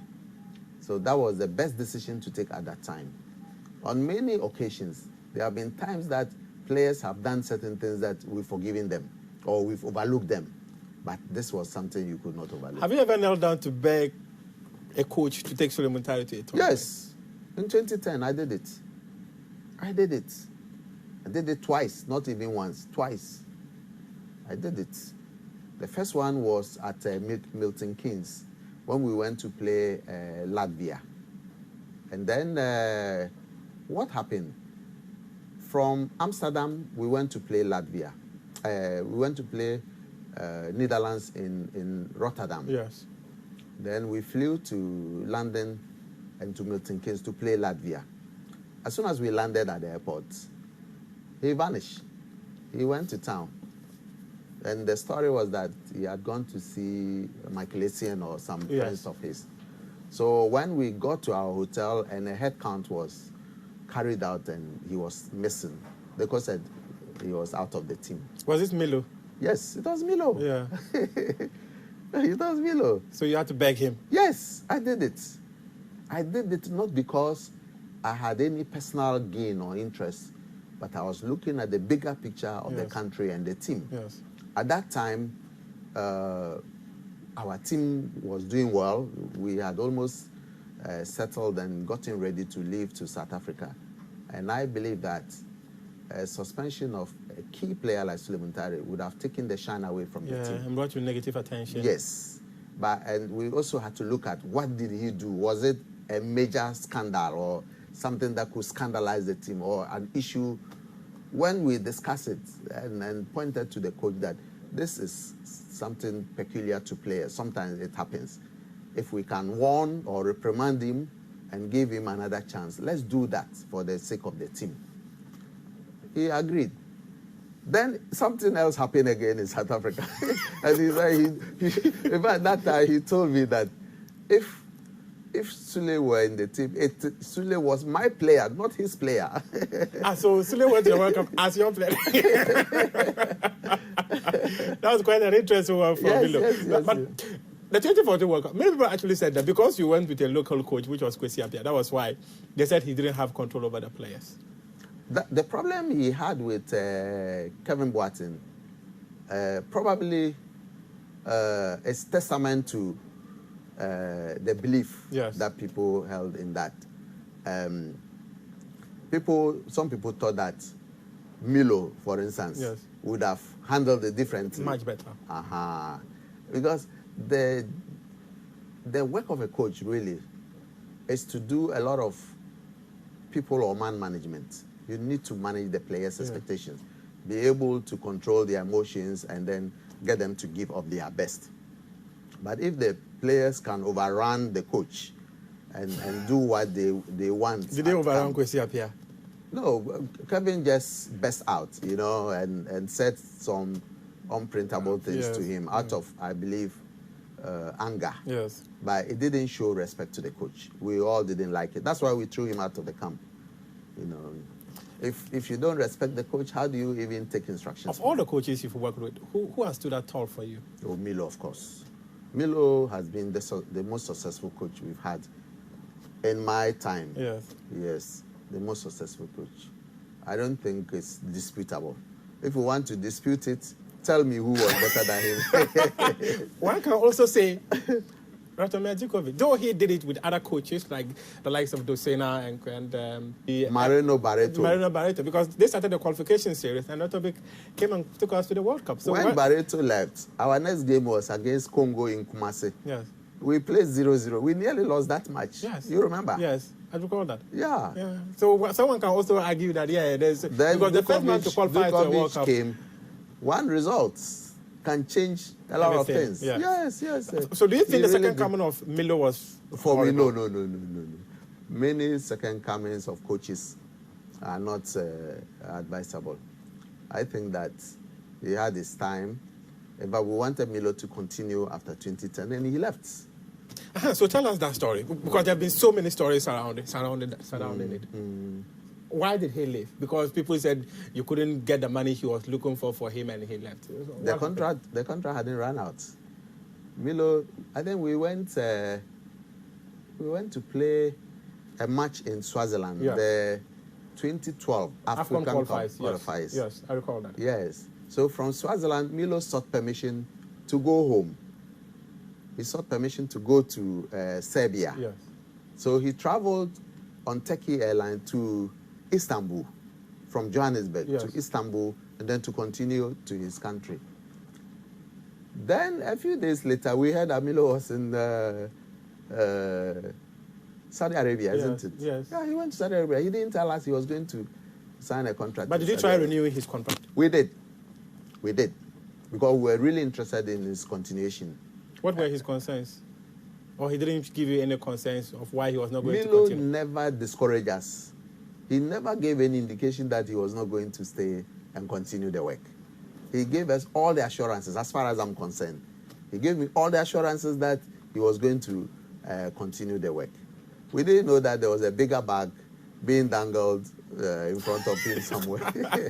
I want us to talk briefly on the upcoming FIFA World Cup in Qatar. But before that, just pick out your tenure as the FA president. Which year or which period would you say was the most successful, and which one was the most difficult for you? This is an examination question. Because there was the first tenure from 2005. Was it 2005 to... 2011. Yes, 2011. Then 2011 to 2015. So that first tenure, how would you describe that first tenure? Up to 2015, things were smoother than after 2015. After 2015, people thought that I had stayed for too long. Yes. But this was not an appointed office. It was an elected one. Office. And so if you didn't like the person, go to the poll, the ballot box, and vote him out. But some of them didn't even have the confidence to contest you. So they had to resort to I'll call it extra curriculum activities. Paying media men here and there to run you down and saying, calculating and lying about you here and there. Some of the things that people said about me, when I heard them myself, I was surprised. I heard one from the Nigerian reporter who said that he was seated in his house listening to radio, and then the presenter was like, "CCA on the number."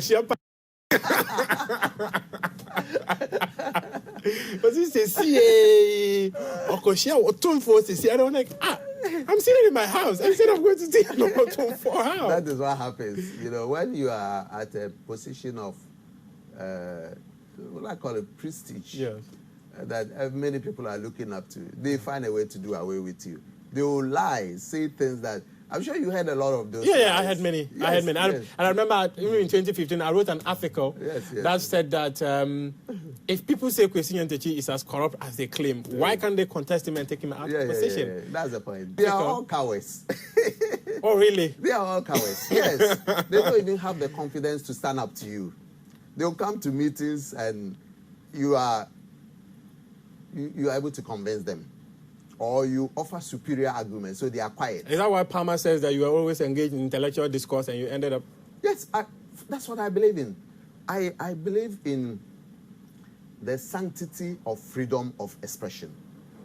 You go to a meeting, you exercise your intellectual power and defeat me, or you succumb to me, that's all. So I come there and I lay my cards bare on the table, and I engage everybody. They will keep quiet. They cannot even argue with you. When you are not there, they will be lying about you. Do you understand? Yes. Some of the things that people said about me, I had gone to Puma to sign a contract without the knowledge of the executive. There are minis to it. Minis. There are minis. And there are records of monies that are paid to the FA. The FA's money never got missing, but they said it. The first Puma deal, you signed it at Alisa, right? Was it Alisa? That Abadi? hotel, Abadi? The other one, La Palm. La Palm. Correct, in 2005. How did you secure that sponsorship? Oh, a lot of people promoted it. Oh, okay. There were a lot of people who promoted it, and my friend, this gentleman in Sunyani, Ransford was also part of the people. Oh, okay. Yes. We are going to another World Cup, the 2022 FIFA World Cup. That starts just next month. You went to the 2006 World Cup. Akufo-Addo, who is the current head coach of the Black Stars, was part of that team you led to that tournament. Based on the experience you've acquired, what sort of preparations do you think we must have to ensure that we have a better participation in this tournament? For me, I think Akufo-Addo is a unique person in the setup of the Football Association, because he took part in the 2006 World Cup as a player. Yes. Then in the 2014 World Cup, he was there as part of the technical team. And then in 2022, he is going there as a head coach. So he's had the benefit of almost every experience in the team. Yes. So I expect him to do well in managing the players. I expect him to do well in instilling discipline in the team. I expect him to be firm and operate according to the standards, the highest standards or best standards in coaching. I expect him to do his very best and ensure that we achieve the best in this World Cup. He should perform beyond the milestones that we have achieved in the past. Because as a person, he has seen it all. Yes. As a player, he was part of the team that negotiated bonuses with us. So we should be able to quell any agitations about bonuses from the front of players. I see. From the part of the technical team, he was there as a scout. He did a lot of work. His backroom staff, he should be able to motivate them and get them to give of their best. Yes. He has seen a lot of coaches. He worked under Kwesi Appiah, he worked under Ratome Dukovic, Yes. and then he worked under Milovan Rajvac. Is how to manage these players, blend them, and ensure that they produce the desired results for us. That is the responsibility of Akufo-Addo and the management of the FA, led by my friend Keto Kreku. I hope that they will live up to expectation. I think Otto must put in his very, very best. This is an opportunity for him as one of the few black coaches from Ghana, the second after Kwesi Appiah, to lead the Black Stars to the World Cup. And fortunately, the country is behind him, and he has to deliver. He should not let us down. Just a quick one, then we'll wrap up this conversation. If you take a look at the numbers Otto has chalked so far, many people are not quite confident. But I do recall some people were doing the statistics, and they tell us that anytime we are going to the World Cup, we often do not have the best of friendly matches, results. I remember Turkey, we lost to Turkey in 2006. I remember we lost to the Netherlands prior to the 2014 World Cup. Even 2010, we lost to the Netherlands again before defeating Latvia, and then subsequently we went to the tournament and we made it to the quarterfinal. You've spoken about how Otto has got the experience because he has seen it all across all spheres. What would make Akufo-Addo successful? Otto must players comport themselves well and operate according to the rules. And Otto must ensure that he teaches or leads the team with the right technical approach to the matches. I'm not a coach, so I cannot even tell. I don't know if this will sound very controversial, but I need to ask. Many have always alleged that officials of the FA had always had interest in who plays for the team and all that. And even as we go to this World Cup, people are talking about it. People claim that the FA officials oftentimes determine which players should be selected and all that. Is this a reality or just speculations that we put out there? As far as I'm concerned, it's a rumor, unfounded rumor. No coach worth his salt will allow somebody to dictate to him who should play and who should not play. If any coach did that, then he's not a coach. I will call him something else and not a coach. Because as a coach, the responsibility lies squarely at your doorstep. Was that how you dealt with your coaches? Yes. Yes. Let me tell you an experience. In 2010, a government official came to me before our first match against Serbia and said that this was about 3 hours to the match, that the president of the country wanted the lineup. The president? Said, yes. He didn't say that the minister, he said the president. I said, I don't do selection. I don't have any lineup for you. What I know is that the coach will do this was in the morning, not 3 hours before the match, more than 3 hours before the match. I told him that the coach will do his technical meeting at the hotel just around lunchtime. And that is where he will announce the team. And that is where we get to know who plays and who doesn't play. Who will not play. But before that, I have no idea as to who plays or who gets selected and who doesn't get selected. So I have no role in that. My duty is to help the coach to do his work. I don't tell him which player to select and which player not to select. And the same applies to every other member of management. I believe that this is the standard practice everywhere. There is no way that an FA president will go and tell a coach to select a player. If anybody allowed that to happen, then you are not a coach.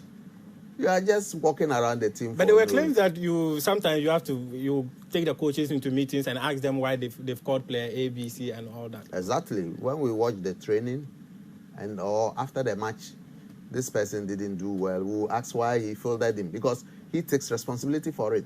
If the coach didn't select, we will not ask him why he put the person there. But do you often engage him before he selects the final squad, like to justify the squad he's assembling for a tournament? Yes. Even we did that at the Executive Council.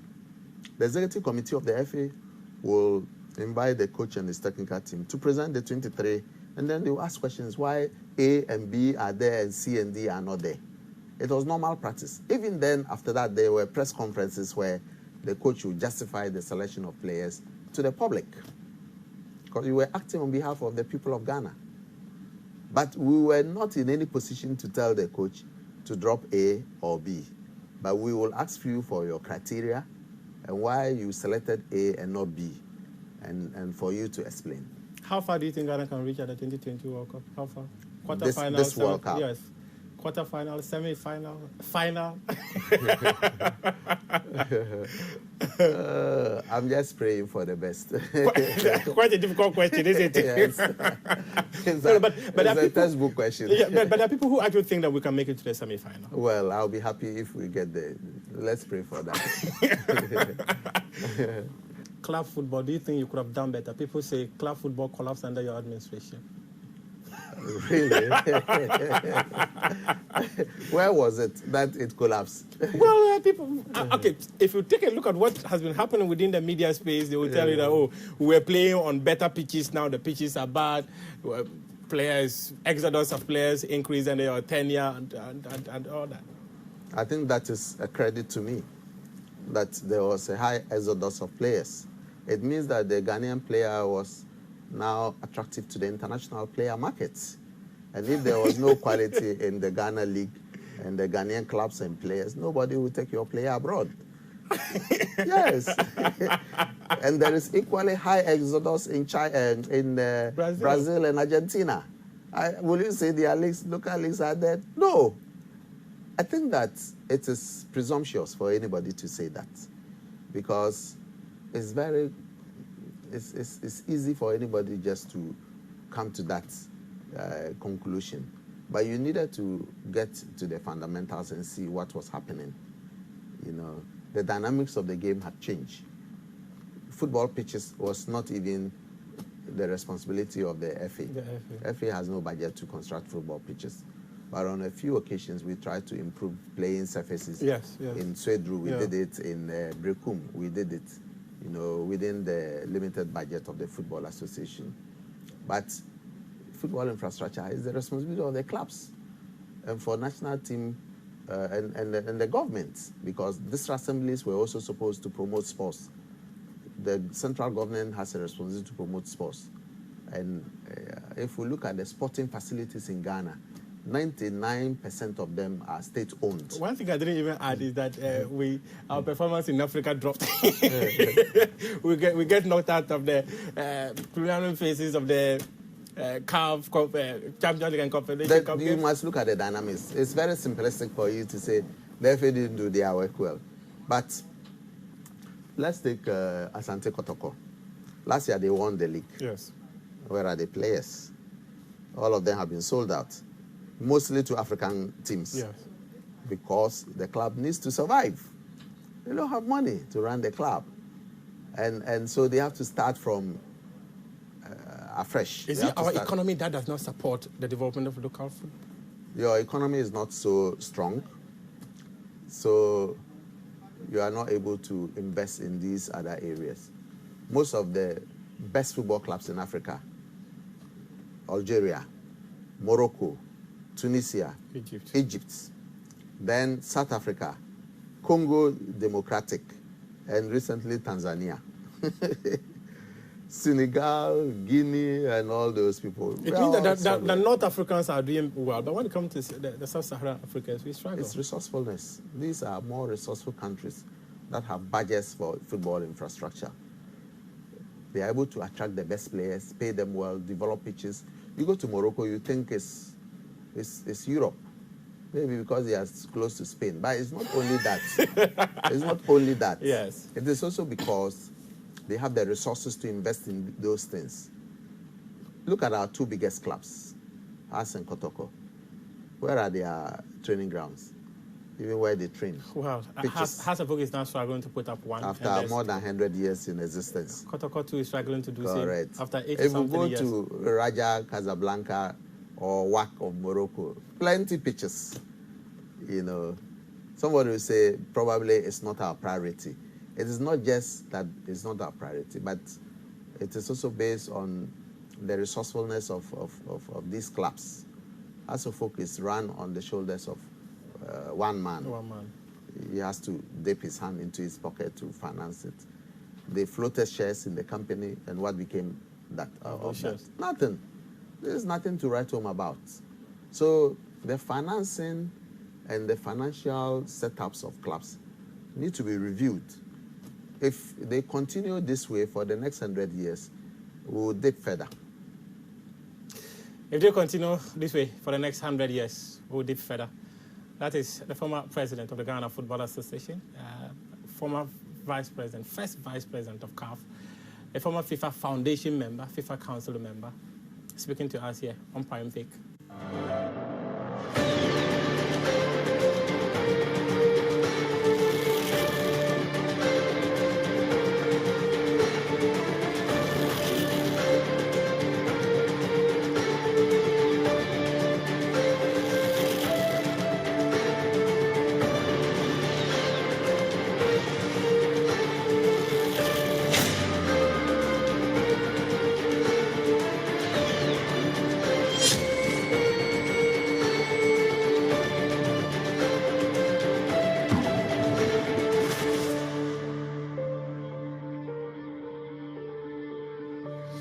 Welcome to another awesome Friday. And if you've been worried about the skyrocketing prices of petroleum products, you certainly would have met my guest tonight. He's an expert in energy. He is chairman, CEO of FKP World Investment, Kojon Safuapoku. He's my guest tonight. It's so refreshing to see you at least today, not in the studio. Well, it's true, so that at least we get to talk and be more in the open than in the air condition with fresh air. You know, that kind good. of How are thing. you? I'm doing well, but of course, we can't start this conversation without talking about the skyrocketing prices of petroleum.